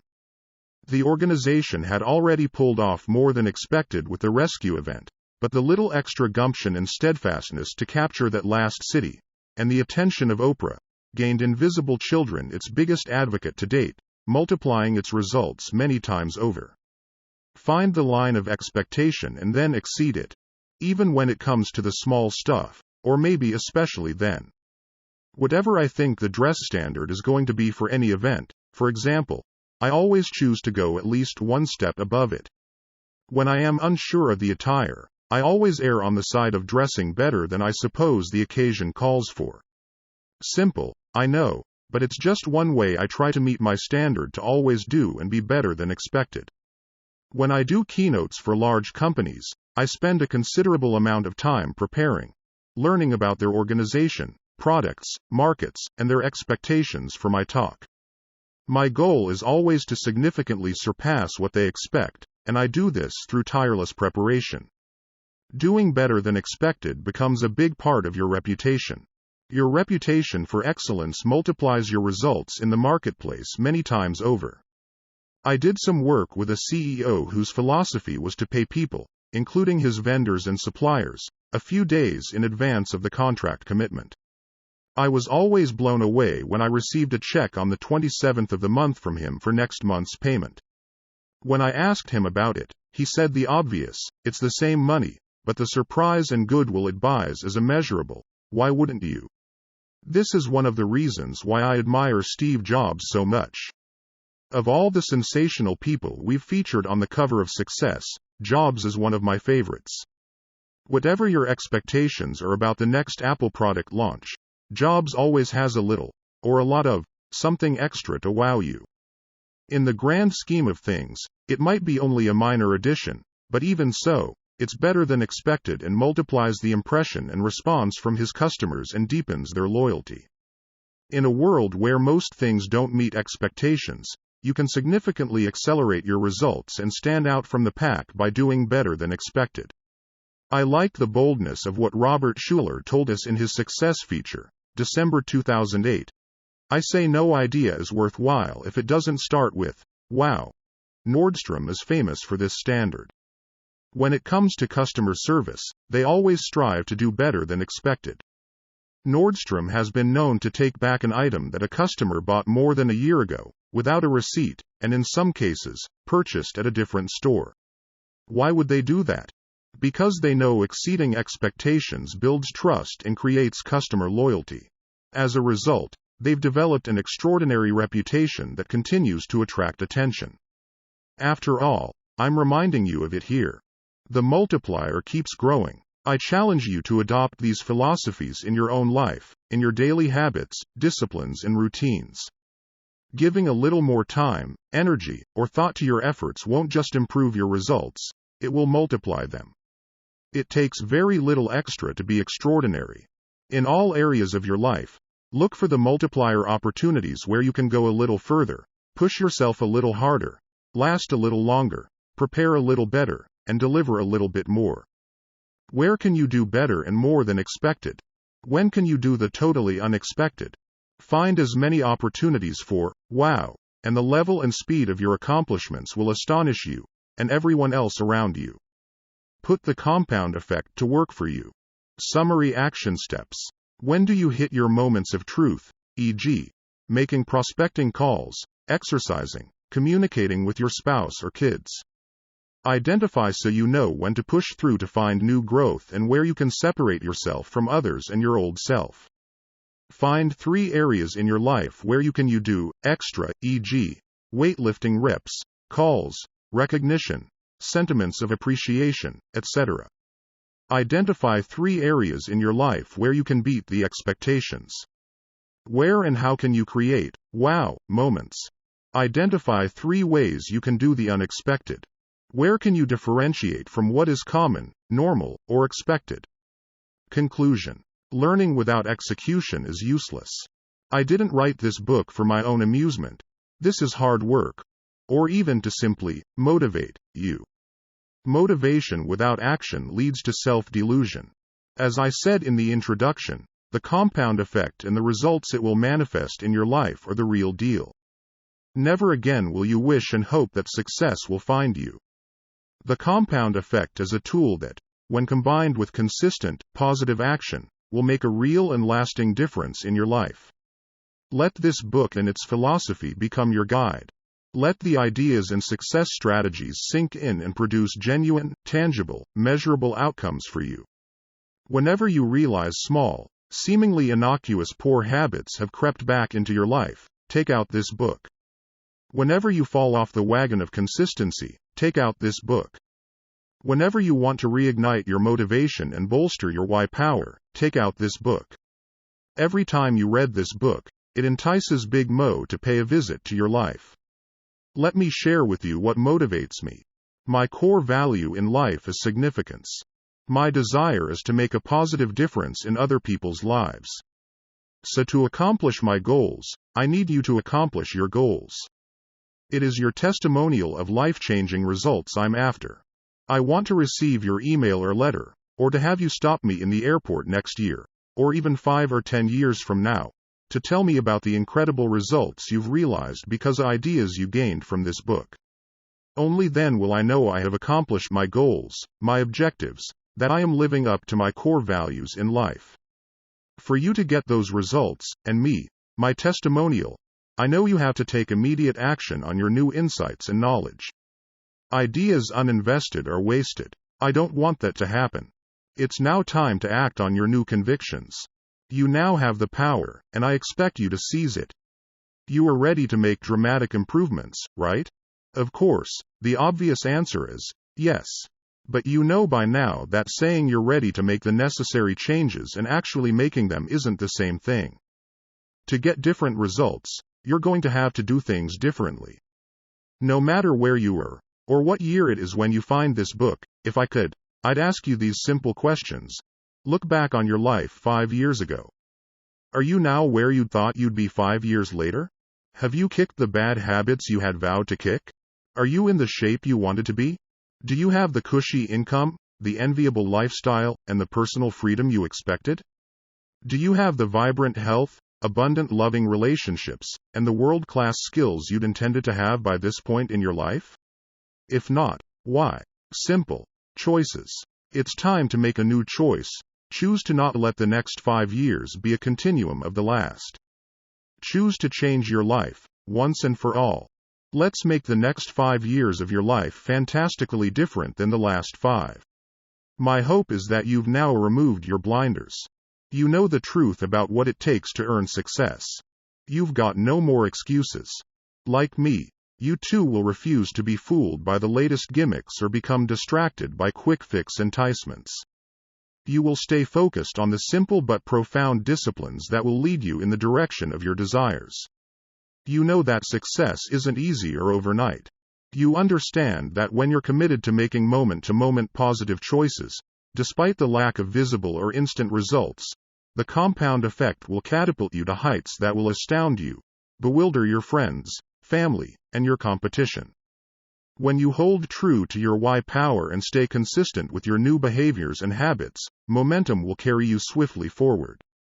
And then, together, with that momentum and consistent, positive action, it will be impossible for the next 5 years to be more of the same. On the contrary, when you put the compound effect to work for you, you will experience a success I'm willing to bet you currently cannot imagine. It will be incredible. I have one more valuable success principle to pass along to you. Whatever I want in life, I've found that the best way to get it is to focus my energy on giving to others. If I want to boost my confidence, I look for ways to help someone else feel more confident. If I want to feel more hopeful, positive, and inspired, I try to infuse that in someone else's day. If I want more success for myself, the fastest way to get it is to go about helping someone else obtain it. The ripple effect of helping others and giving generously of your time and energy is that you become the biggest beneficiary of your personal philanthropy. As the first simple and small step I'd like you to take in improving the trajectory of your life, I ask you to try this philosophy in your own life. If you found value in this book, if it's helped you in any way, consider giving a copy to 5 people whom you care about and want greater success for. The recipients could be relatives, friends, team members, vendors, your favorite local small business owner, or someone you just met and would like to make a marked difference in their life. I know this sounds like it benefits me. It does. Remember, I am after the success testimonials. My goal is to make a difference in millions of people's lives, but to do that, I need your help. But I promise you this, ultimately, it will be you who benefits the most. You're helping someone else find the ideas to gain greater success as the first step toward you exercising them in your own life. At the same time, you could make a marked difference in the life of someone else. This book could forever alter the course of someone's life, and it could be you who gives it to them. Without you, they might not ever find it. Write down the 5 people you will give a copy of this book to. Thank you for honoring me with your valuable time. I look forward to reading your success story. To your success, Darren Hardy.